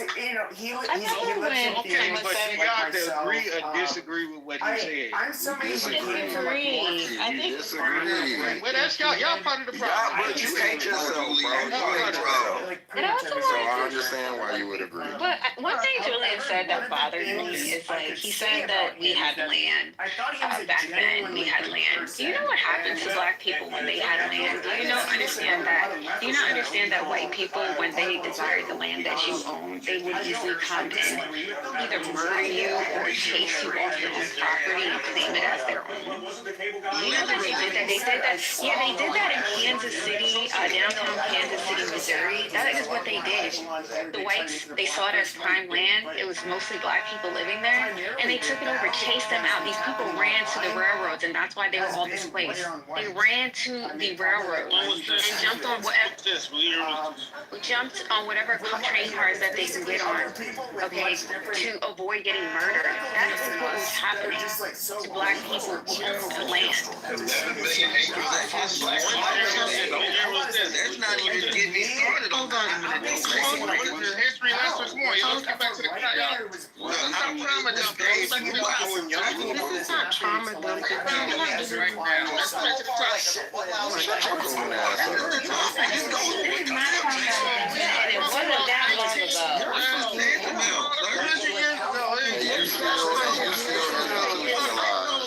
100 years ago. We were just having 1912 was 100 years ago, y'all. Oh my God, that's about 1912. No, we're not talking about 1955. What happened in 19? Okay, can y'all stop? Real quick, I wanted to hold up, bro. I wanted to say this real quick. One thing he would do is use misinformation and false stats, and the people that were debating him, for the most part, did not challenge what he was saying. Exactly. Thank you, Gemini. Thank you. And that's very, very key. Now, the clip we just heard, he said 1 out of 4, right? So that's 25%. He said 1 out of 4 were not actively involved in their children's lives. So basically, we have an epidemic of black children growing up in fatherless households. Now, if we were to talk about cohabitation, you might have a point, but we're talking about active involvement, which is what you quoted. According to the CDC, it's 60 to 80% of black fathers have at least a moderate level of active engagement in their child's life, right? And that's far different than a 25% that he quoted. But the gentleman that he was debating conceded without challenging the stats and just took it at face value. And that's how you get over when you're debating. Use confidence in lieu of fact. And he did that effectively. Can I add something, Gemini? Can I add something? Thank you, Gemini. Wake that up, Gemini. Everybody shut up and let Rez speak. Quiet. Rez, go ahead. I haven't spoken on this stage, right? So I want to add some context to what Agent was talking about and add a little bit more context. So I don't know if anybody has ever seen the movie called The 13th Amendment. Ava DuVernay wrote this documentary back in 2016 about the prison industrial complex and about the prison pipeline system and about the Jim Crow laws, lynching, and what the prison pipeline actually did, especially to black men, and how it impacted black men in regards to it increased the prison population. It took black men out of the homes for petty crimes or for crimes that would not have been considered to actually have been the same crimes, and how they were literally given heavier sentences, and the sentencing guidelines and structures were not given the same. So now you had this continued recidivism, right? And then on top of it, it then took black men out of the home. So now you created single parent homes, right? And then on top of this, now you created the prison to pipeline system, where also you had young men who literally were from the juvenile system being put into the adult system, right? And then now homes were also being taken from these women and from people who also had families. And we talked about this, Agent, in another room, where literally what was happening is people didn't have enough money to have bail. So now people are selling their homes and trying to mortgage and finance their homes. And if they're behind on the mortgages, so black families were losing their homes at large rates in the 1960s and the 1970s. And all of this all has contextual conversation. But the people who were challenging Charlie Kirk never had the intellectual prowess to actually challenge him in these things. And if you listen to a lot of the conversations, and if you've listened to a lot of the people that are challenging him, they did not have the prowess to come back and have these conversations with him intellectually, because they did not understand these things in depthly. So he knew who he was challenging, and he knew how to challenge it. He didn't have the in-depth conversations because he didn't have the in-depth knowledge. He was just spewing a lot of bullshit and a lot of very invalid data, and people were just taking it at face value. I'm sorry. You can be mad at me all you want, but that's the reality of the situation. And we live in a time where people are allowed to literally come onto places and stages. I hear a lot of this rhetoric, not just in these rooms, but in X and all of these places where a lot of you people, not everyone, but I hear a lot of people spew a lot of bullshit. I heard this, I heard that. I literally tell folks that I have gotten my data from the crime index, from the FBI. Oh, you don't know what you're talking about. Sir, crime is reported through the crime index from local and federal authorities. That is how we get stats. You only want to believe stats if it fits your narrative. You can't believe stats only when it fits your narrative or your discussion. It's either you believe the data or you don't. You can't force data or want to believe data when it's encouraging your argument. Period. And I'm gonna land here. Some of y'all need to really stop listening to X, stop listening to all these fucking platforms, get in some books and really fucking read. Because some of y'all lack some real intelligence to have real intelligent ass conversations. I'm going on mute. Hey, Red, I'm glad Red woke that up, right? She added context to a contemporary time period where we can, all agree. Yeah, blacks. And a left right? just I'm gonna lay here. A left just got through doing that very thing in real time when Omari lied about support for David Duke, and a left challenged it, told him it was not true, and he went on mute. The nigga went on mute and wouldn't come off mute. So we get it. We understand. We know what's going on. Hey, but I think the problem is most people in this room here, not only in this room, but in a lot of black clubhouse, we haven't saw Charlie Kirk's content. Let's be honest, right? But hold on. I'm saying a lot. If it don't apply, let it fly. Yeah, right? The correct word isn't saw. It's seen. Listen, if it don't apply, let it fly. What I'm saying is, you gotta understand, Red. Red still here? A lot of Charlie Kirk's content, he was talking to kids that were 19 years old, 20 years old, right? 21. They didn't have the qualified information that a Red has or a culturally inappropriate has. You know, we are in our grander years now, right? And I think when he's up against young people, they're on the defensive because a lot of this information they don't know. You know, and that was part of his snake.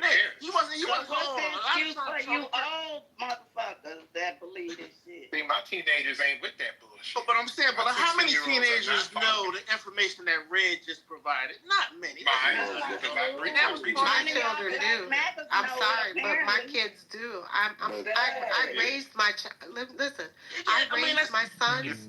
I raised my sons and my daughters to be that way. So if people aren't raising their children in their homes to understand where they came from and understand the historical data and understand how to read data and understand how to process information, then that's problematic because yes, they went to school. Yes, they've gotten formal educations, but it starts in the home. And if we're dependent on the education system to teach our children, you're a day late and a dollar short. That's a problem. Yeah, but a lot of it's also the point is that it's predatory. That's why he doesn't debate people like me or a person there because he can't bang. And they may know the information, but you have to be a certain type of aggressive and have a certain type of bite to get up there and know his platform, know that you're gonna be posted on. We could go to the because he's gotten fucked up before.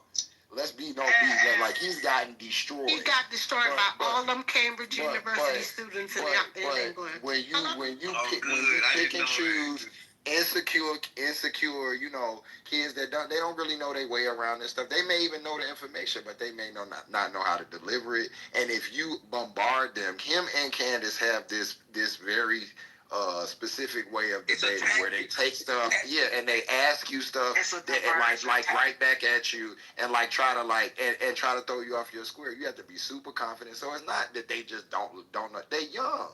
Them little kids. I seen the same debate that was on there. The boy, he was a kid, but it's predatory. Why are you going there? Go bang with some adults. And that was my thing too. And that's why when he was just rushing you, Omari was getting mad. It was either Omar or Omari at the clip, and I'm like, well, no, this is important to highlight because the way that he used to pose that stuff, these kids didn't know how to debunk it or rebut it. But a lot of us in this room alone, we could have easily destroyed that man. So, but the danger of it is them being embarrassed in real time with lies and not having the ammunition to rebut it. Go ahead. He has a specific debate style that is not in good faith, right? Because you can be very specific and precise in your words, and then they'll try to repeat it back to you and say, like, so you're saying such and such is evil? Right. You know what I mean? So, like, they have very interesting tactics to twist what a person is saying, and people are not expecting to have to correct like that. It's very Clubhouse, ain't it? They don't know exactly. to say. That's why I would have destroyed them.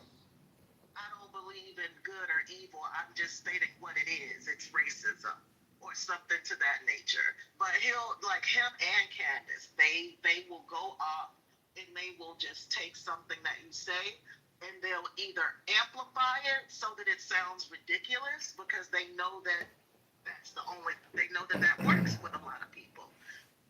Or they'll hang on to like a portion of what you said and ignore the main point. And just harp on that portion. Yes.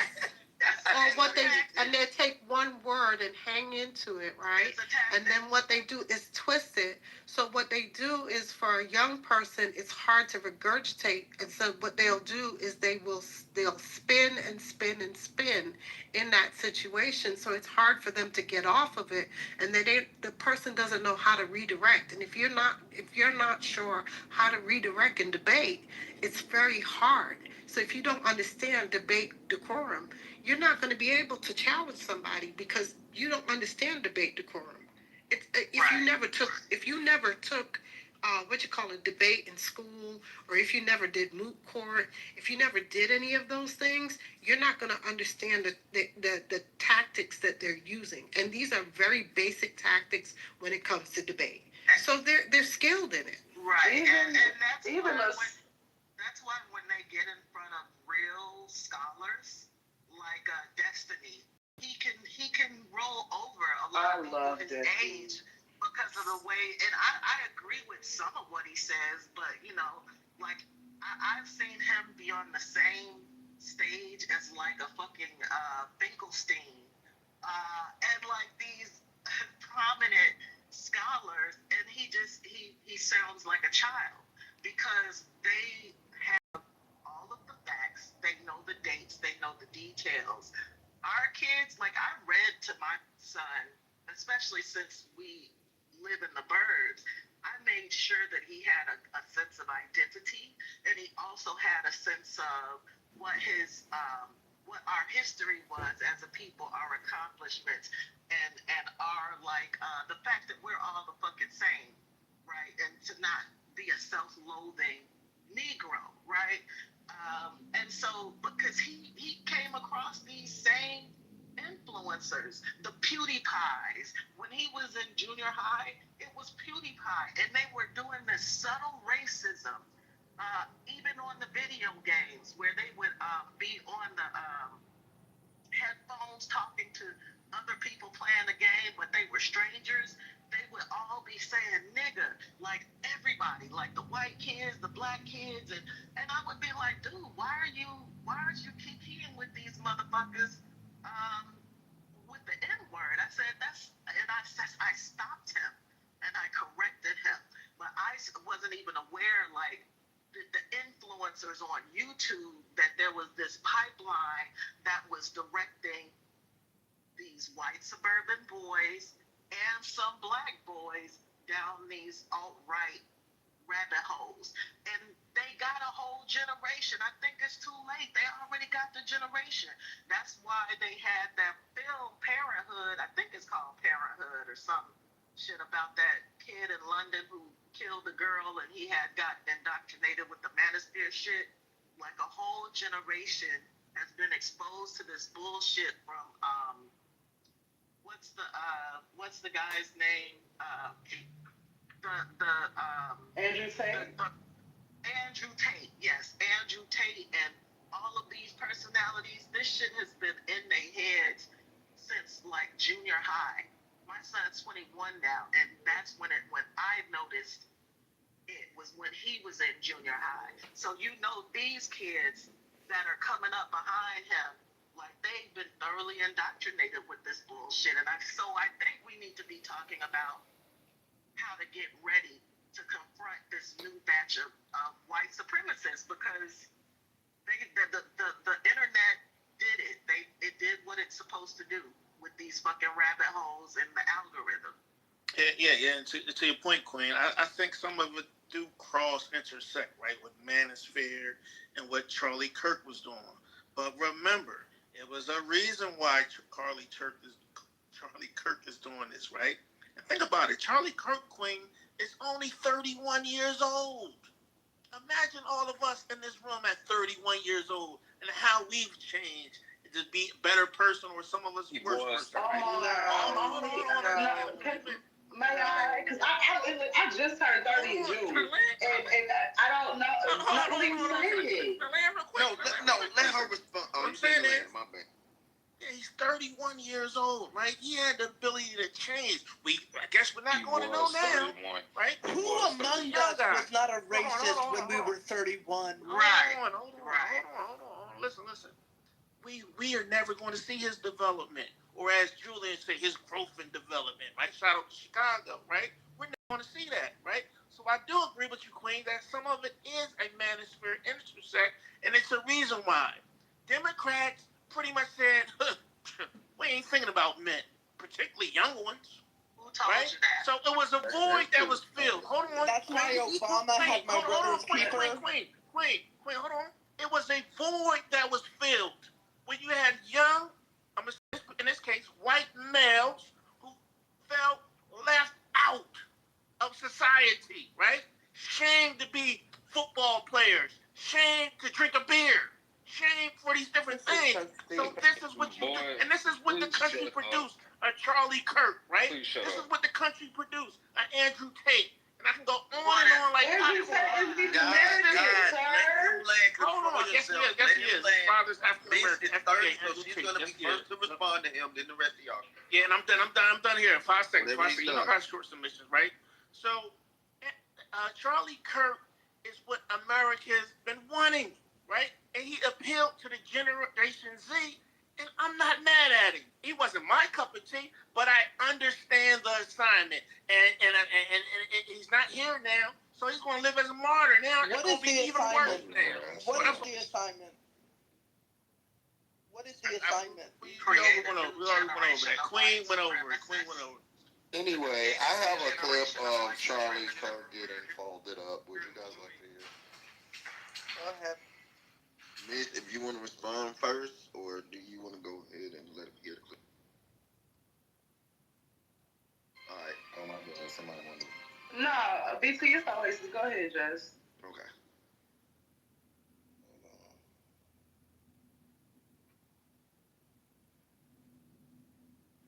When he does, he pretends with his fake thought.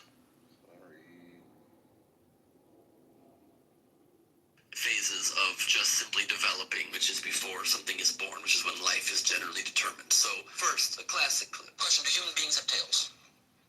I'm not exactly sure the essence of the question. Do human beings have tails? Do you have a tail? You know, I have never met anyone with a tail.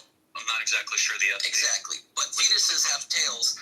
Kind of proves that at that phase, they are not a human being. They got tails. Humans don't have tails. We're not dinosaurs. Let me even show you a photo, if I may, okay? Do you truly, in your heart of hearts, truly believe that this is a human being? This? Without a doubt. Without a doubt? Yes. This is a dolphin fetus. So let me... Without a doubt, a dolphin fetus of human being. This is a human fetus. Look how similar they look, but quite different. Dolphin. You just confirmed that a dolphin in life. You confuse dolphins for human babies often. So let me ask you. SeaWorld, and you're like, somebody's got human babies in that aquarium. Get the human babies out of the aquarium. Well, you labeled it as a human fetus. No, I did not. Dishonest. No, I did not. So there was that. That one set the internet on fire, and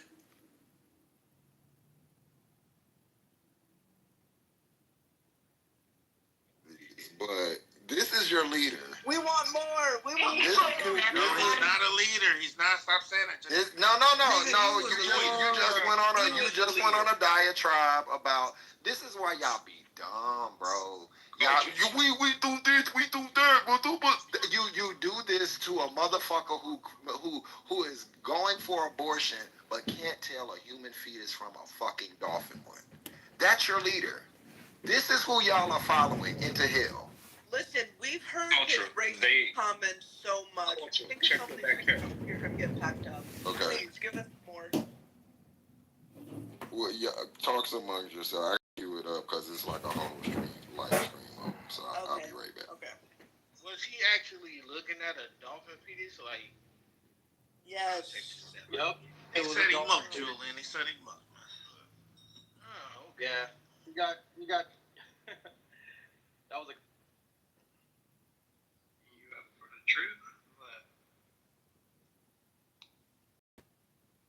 Somebody play something. And we're still waiting to hear what the assignment was. Hold on, y'all. I gotta play some music because we got some spies. Play that clips. Play that clips. I'll sing something for us. You gotta work till 9 a.m. Play that clips. Cost you inappropriate. Play that clip. Wait a minute. All night. Play that fight cup. You gotta play something that's That clip shit is hard as hell, bro. What's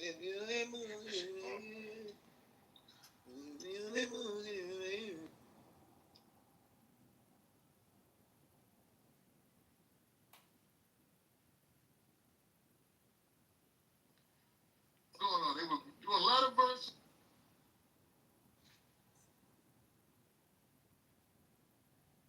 Culture. I figured out who it is. Do it. Check the back channel.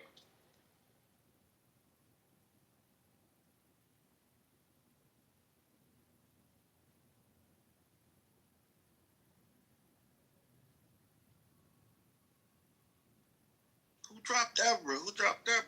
Leave in the club. Shawty, hurry up. Take off your clothes now. Say, yeah, I've been listening, and it's like, yeah, of course, he had some white supremacist views, and he was trying to change the What young you mean? Yeah, white of course. Like minds. that's supposed to be a given. What the fuck? Yeah, I'm saying he had Of course, they were seeing niggers hanging from the trees. You know, like. But he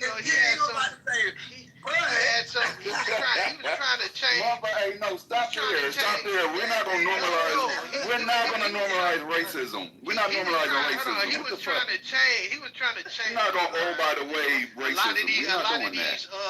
A lot of these young minds out here. But at the end of the day, some of the stuff, like I said, I agree with some of his points. But a lot of you guys have been disingenuous with a lot of his points that he made. Because a lot of things, when you go read it, it wasn't in the same context that y'all try to make it. Can you just tell us one point that you agree with? I just want to hear one that you agree with. Like the empathy thing. He said a whole statement. He said he don't believe in empathy, but he said he thinks sympathy is better when you read the whole statement.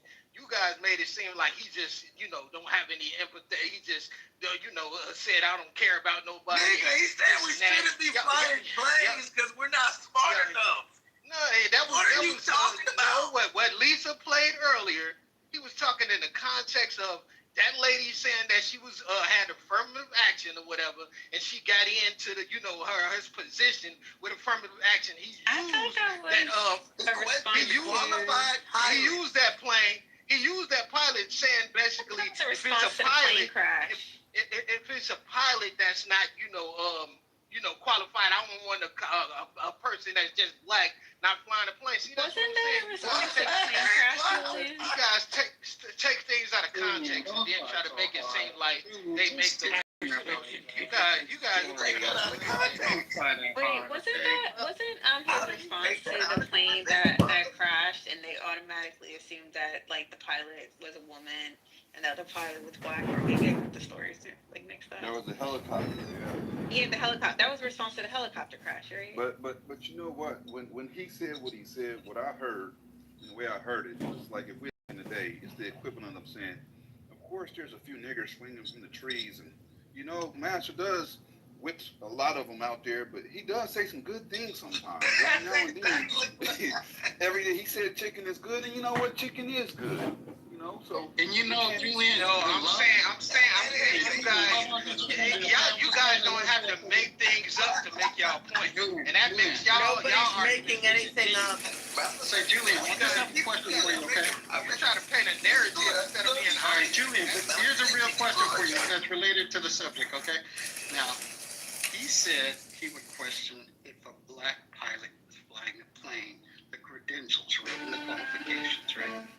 But as you and everyone else on the stage know, Tuskegee Airmen were some of the best pilots of World War II, despite the adversity that they went through. And they're one of the reasons why we won the war. So what do you have to say about that? Wouldn't you trust a black pilot like those white bomber pilots trusted black pilots more than they trusted the white fighter pilots? No, I definitely trust the Tuskegee Airmen and black pilots that they was some of the best pilots, like you said. But I don't trust you guys because Will Chamberlain. You guys took a lot of his stuff out of context. You're like, no, they didn't take it out of context. He took us out of context. I want to listen. Hold on.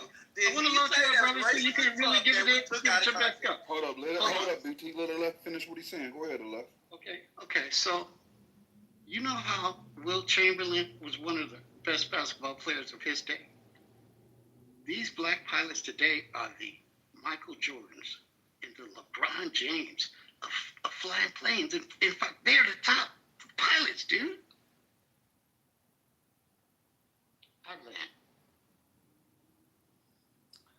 What's your point? If you taking his words out of context with things he say, then I look at y'all disingenuous because when I go look at if you're gonna wasn't no context.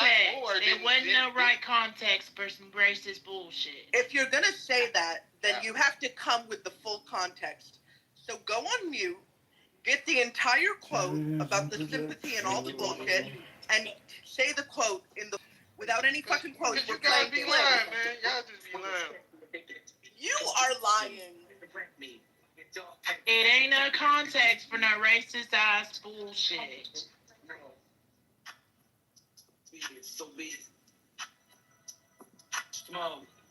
This nigga is naked, streaming the room. Good evening, clean black people. Good evening. Hey, naked, I'm wearing Philip Quinn bathing suit over here. What's funny watching her? I see that there's one black person that's not on code. You feel like the bus can't go anywhere until they get on code?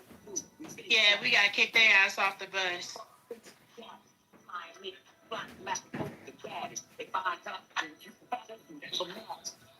We gonna pull this bus?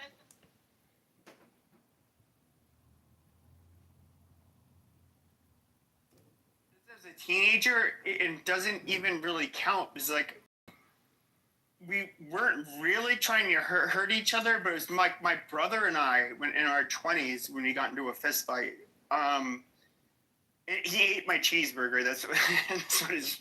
That is literally fucked up. But who else did you think of, Pepe, that would have whose death and assassination would have such an effect on history and the nation, right?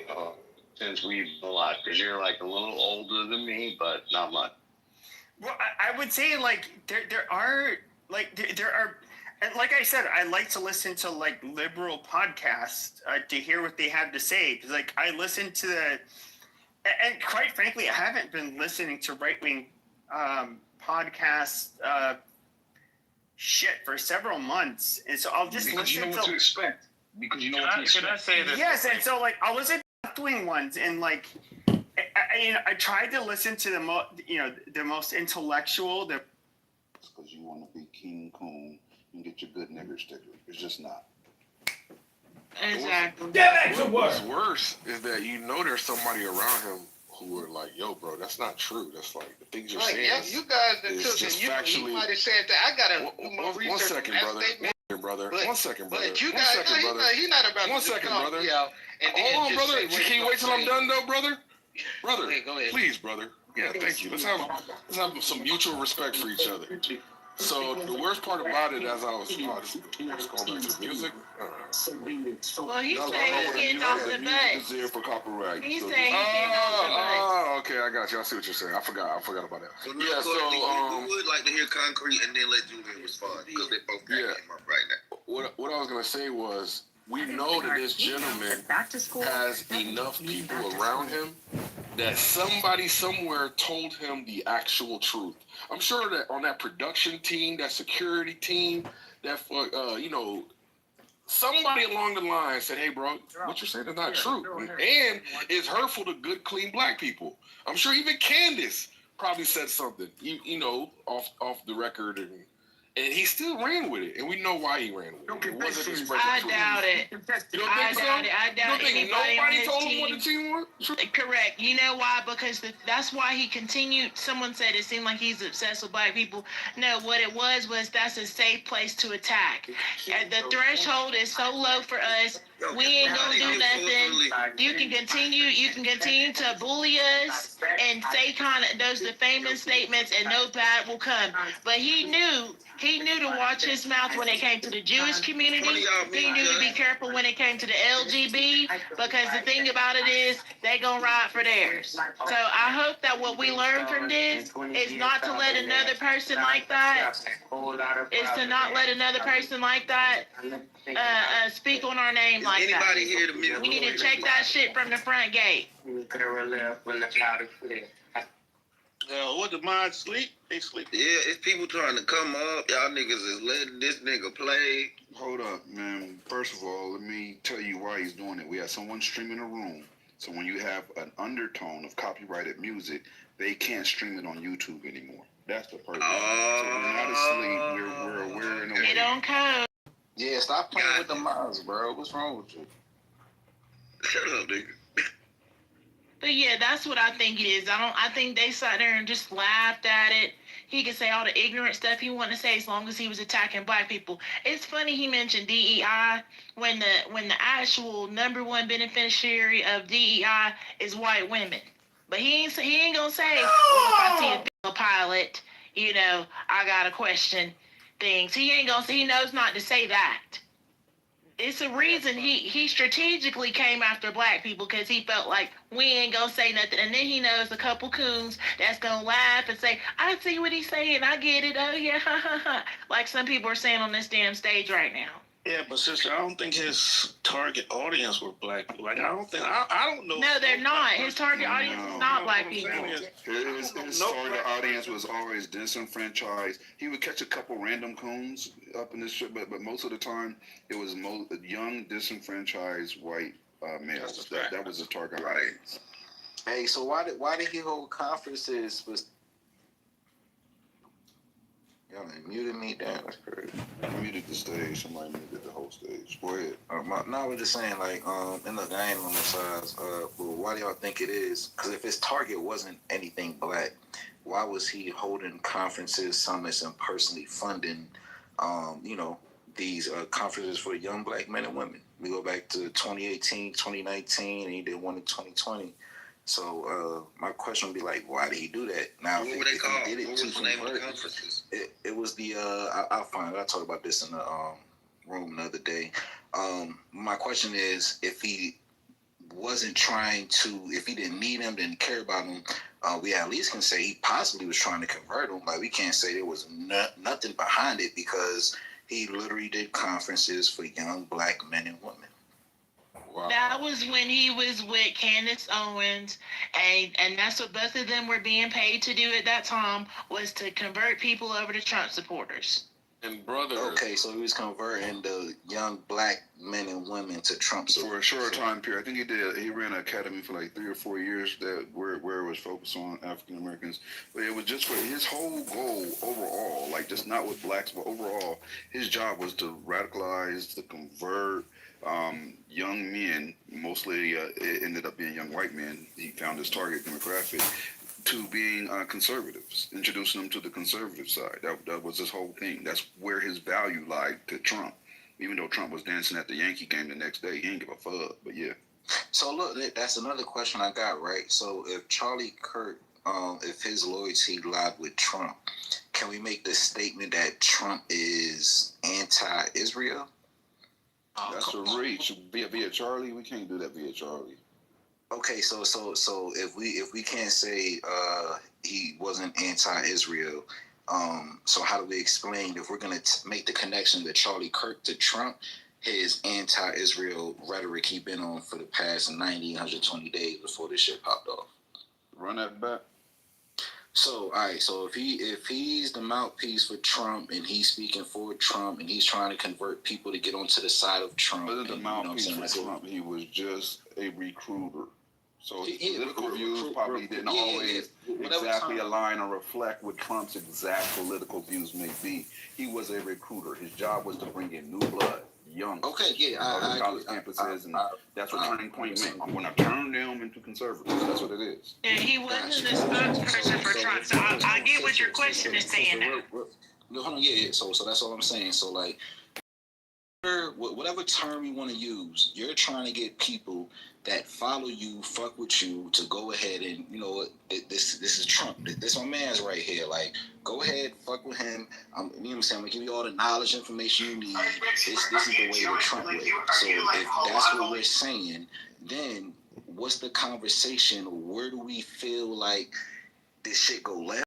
This shit get, you know, sticky? Because, you know, that's why I asked the question. So is Trump anti-Israel? Because we're connecting him to Trump the last 3-4 months before he passed. That's all he was speaking about. So was he a de facto? Did he go left when it came to the whole support of Trump and just wanted to do his own thing? It's not a one-to-one. It's not a one-to-one. Now he's trying to build an argument through the Socratic. Yeah, he's trying to link a lot of shit. It's not really.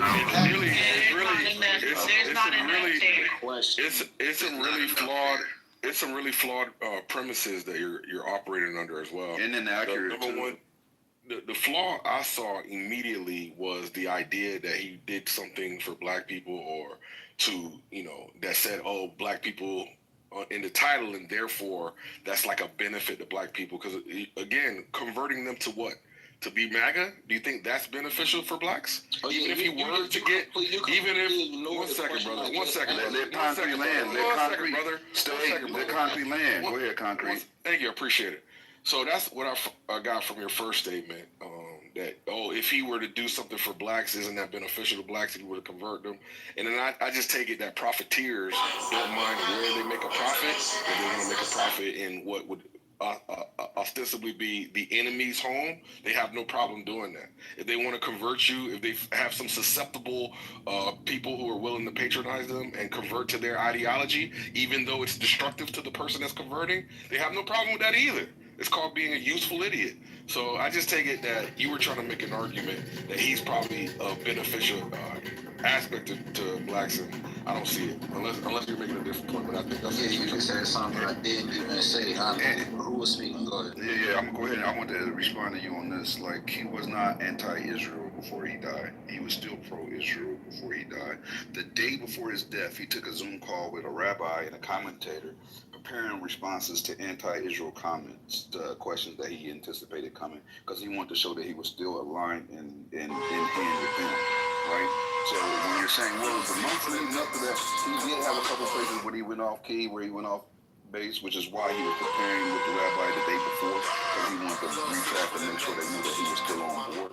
He was still surfing. So with that being said, bro, you can't sit here and say that he was anti-Israel when the day before he's preparing to show everybody how he is still aligned with them.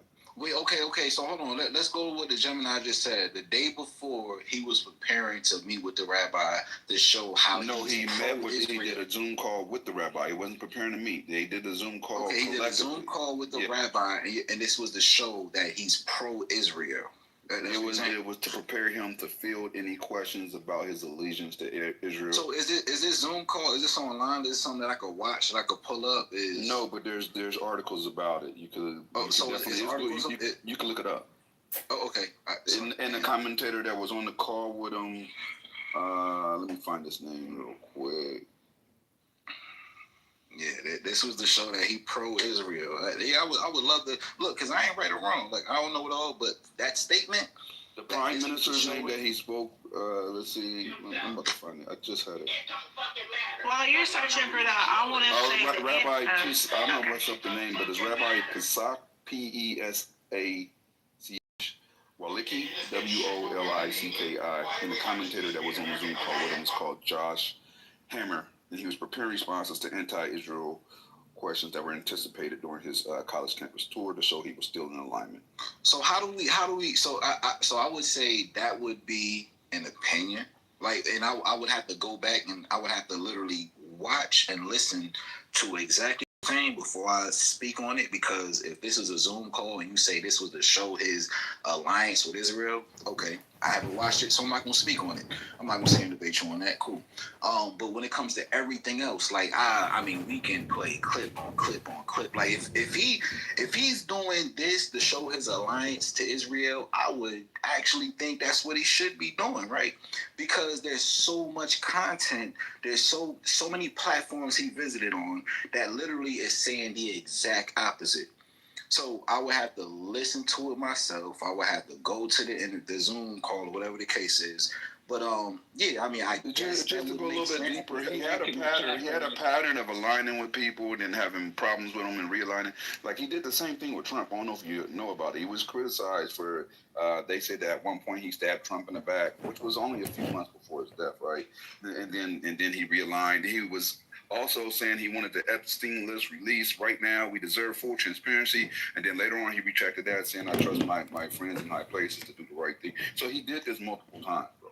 Yeah, so the Epstein thing, literally before he died, the last thing he spoke on was transparency, and we need to see what's in these files because we don't believe what Cash Patel and what the Fed is saying.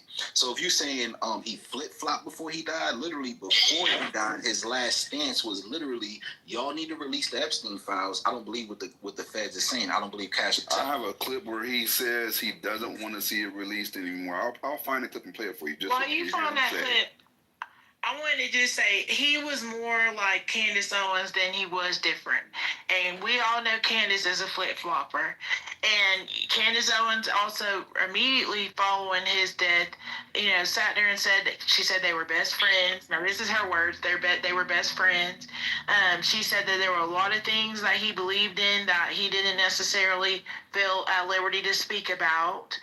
So what it tells me is that, they were having these conversations and stuff, and he probably flip-flopped the same way she did. Now, she recently, I think yesterday, tweeted, Charlie Kirk was fighting with some very powerful billionaires that he took money from over things he was discussing. The pressure on him was immense over the last 2 weeks. The truth will be revealed, the messages will be leaked, and the movement he built will rise up. So it seems like there's something that she knows that she's trying to get out. That's a good point. So one second, I want to give you this concrete real quick. The Charlie Kirk Show, July 14, 2025, quote, honestly, I'm done talking about Epstein for the time being. I'm going to put trust in my friends in the administration. I'm going to trust my friends in the government to do what needs to be done to solve it. Balls in their hands, end of quote. Okay, mine's is from the end of August, so let me get this and drop this in the chat. And that's what I'm saying. So go ahead, sis. I just wanted to understand, why does any of this matter? He started Turning Point USA, which is a Christian conservative group, and they endorsed Trump not once but twice. And they use their organization to, endorse conservative politicians. So, are you trying to get at the fact, or are you trying to make a claim that Charlie Kirk was not a Trump supporter simply because they had that one disagreement? I think she talking to Gemini. I don't know. No, I'm not talking to Gemini. I'm talking to you, whoever. What? Oh, you talking to me? Yeah. Oh wait, the guy who was speaking earlier? Yeah, you probably federal agent. Somebody else. I kind of, Yeah, him. Sorry, sorry. Yeah. Me? What was the question? Because that's the question that I literally posed. I literally posed the question when it came to Trump's alliance with Israel. My question was, so are we saying that Trump is anti-Israel? And I asked that Trump question isn't because... anti-Israel. Okay, so when it comes to the last 3 months or whatever time frame, because Gemini just made a statement from the show in July, and I got one from August. So Charlie was starting to become anti-Israel. So when did he stop becoming the mouthpiece or the cheerleader, whatever you want to call it, for Trump? Because he was never the mouthpiece. He was never the mouthpiece. Right. He was never the mouthpiece for Trump. He just started an organization that endorsed conservative politicians. So that's all they were. They wanted. So him going to these campuses and passing Trump hats throughout the crowd says what? That he endorses Trump. Okay, so are we gonna do semantics when it comes to a mouthpiece versus? Hold up, stay. Hold up. Because Charlie Kirk had an agenda. His movement, he had his own movement. Trump is a mouthpiece for the conservative movement. I think that's where the confusion is. Yeah, definitely. Trump is the mouthpiece for the conservative movement. It's not the other way around. Bro, that man supported MAGA and Trump, and he spread that shit. Like, what are we talking about? He's not bigger than Trump. So he's not bigger than Trump. I think to address your point, yes, we're not playing semantics, but we are being precise with our language, because a mouthpiece is somebody who speaks directly for somebody. A supporter could be a mouthpiece, but is not necessarily a mouthpiece. A mouthpiece is repeating verbatim what the person they're representing is telling them. That's not merely a supporter. A supporter could have their own agenda, their own ideology, and still support somebody else because of some like overarching goal. Doesn't mean that they are in lockstep. A mouthpiece speaks specifically. Okay, all right. That's how we're using. So I'm gonna say I agree, but how many mouthpieces or supporters of Trump have passed away or something horrible happened to them, and Trump said we're gonna fly the flag halfway? Like, come on, let's be for real. Are you just saying Charlie Kirk? All right. So you look. Let's use the definition or the term. Hold on, brother. Let's use the term supporter. And now the question is, why does this supporter get so much reverence? Is that the question, basically? Yeah, we can go with that. All right, great. Because he really appreciates his work. There you go. He really appreciates it. He's highly indebted to the work that he did. There it is. Gemini, are you there? Gemini? Any of the mods there? I'm right here. I'm right here. Can you remove John Kitover? He's saying that he's going to report everyone in this room. He's in the goo. I'm going to give him too much attention. Yeah, he don't got no power. He feeds off of that. I don't want him. He's got 1,000 accounts. I don't want him adding me. He's gone. He's got 1,000 accounts. He's gone. He's streaming as well. Right now. He's still streaming. Oh, he's on YouTube channel. I hear what I believe what the last gentleman was saying about he was indebted. I agree. It will look really bad given all the rhetoric and all the stuff that Charlie was saying pro-Trump. It would look really bad if, something wasn't done, some type of commemoration or whatever. But I also think this is the right's weak attempt, I'm going to put it like that, to try to turn this man into a martyr, to try to make it look like we put him on the level of a JFK or MLK, and to rewrite history. Because many of us were not that familiar with Charlie, but I'm hearing that now it's getting global attention. I was in a room where a girl who lives in Denmark said that they held a moment of silence in Denmark for Charlie. We've been hearing about the protests happening in the UK and how there were more than 100,000 people that were basically also aligned with Charlie. Japan, so it's just a lot of Yeah, South Korea. I mean, and it goes on. We're hearing people in Nigeria that's getting online and crying about it. So it just seems like they're trying to, make this into something else. So that was a good point you brought up, right? So let me ask you a question, and let's be for real. Like, don't do no phony shit. The black community, how privy was the black community to Barack Obama before he started running for president? Was the black community following Barack Obama? Let's just be for real. You asked the same question. What's your point? No, I wasn't privy. What's going on? How's it relevant? Okay. No, at the time, we didn't give a fuck. We had a nigga. We was like, okay, so you. I don't care who the nigga. We was happy Obama got there. We was happy with, and he did a great job. Hold up. Let's bring it back so we got one mic at a time. What's the relevance? Okay, so I mean, shit. His birthday was coming up next month. So 2028 elections, he could have ran for president. Now, we have conversations amongst ourselves, and just like with any industry, whether we talking about the fashion industry, the music industry, whatever industry, there are conversations. Who could have ran for president? Hold on, let me just, I won't be long. He couldn't have ran. Hold up, stop. You're saying something that's false. You have to be 36 years old to be able to run for president. He was 31, so in 2028, he could not run for president. You're wrong. All right, so I'm wrong. All right, hey, I'm wrong. Thanks, Gemini. I was. Yeah, he definitely wasn't like that, Steve. Yeah, he could have ran the next time, but. Yeah, but he's not even presidential material. What are we talking there's no political resume. What are we talking about? Yeah. No, I saw them at the rap. The white folks was crying and said he was going to be our next president. Yeah, they said that, but he had no political resume. No, hold on. Wait. Is somebody lying to me on stage? So hold on, real quick. To be president of the United States, the Constitution sets 3 main requirements: age, you must be at least 35 years old, citizenship, and residency. Natural born on the soil. Yeah. He was only 31. He could have been president. He's 31 years old, bro. He was literally about to, hold on, when is Charlie Kirk's birthday? He was literally about to turn 32, and in 2028, like, okay, I'm just saying, if it's 36, what I'm saying is out of reach. But if it's 35, you're saying he couldn't rank. No, he was still too young, bro. Still too young. So let's angle. I'm trying to figure it out. Yeah, I don't get it. Like, let's move forward. What's going on? Like, I feel like the women when they say that right now. Jumping around, you asking a lot of questions, but you trying to like hide your position. What's your position on this? Are you a Charlie Kirk? Yeah, let's get to you. Might not know me, but everybody know my position. Are you a Charlie Kirk supporter? What were you trying to get to? Like, what was your overarching point? Let's concede. Okay, he could run.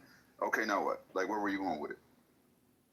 I actually forgot, bro. Go ahead, John. I actually forgot. We was having like a conversation. Put this conceding to your point just to try to help you get to your next point. Like, fuck it, I'm not going to contest that point. Just go ahead and see where you was going with. I see. I was real gentleman. Hey, Gemini, I was going somewhere, bro. that car was driving in a circle, bro. That's all right. Come up. It was swerving. It was looking. Hey, he pulled up and pulled off. Keister. It be like that sometimes. We crashed into some power. I feel like blacks want to support Charlie Kirk, and I don't get it because he was so blatantly against us. I don't see why anybody would find the time to support this young man. Now, I wouldn't even say blacks are trying to support Charlie Kirk. For one, blacks being in a conversation or having conversations about it shows the play off rip, because this is a conservative white man that got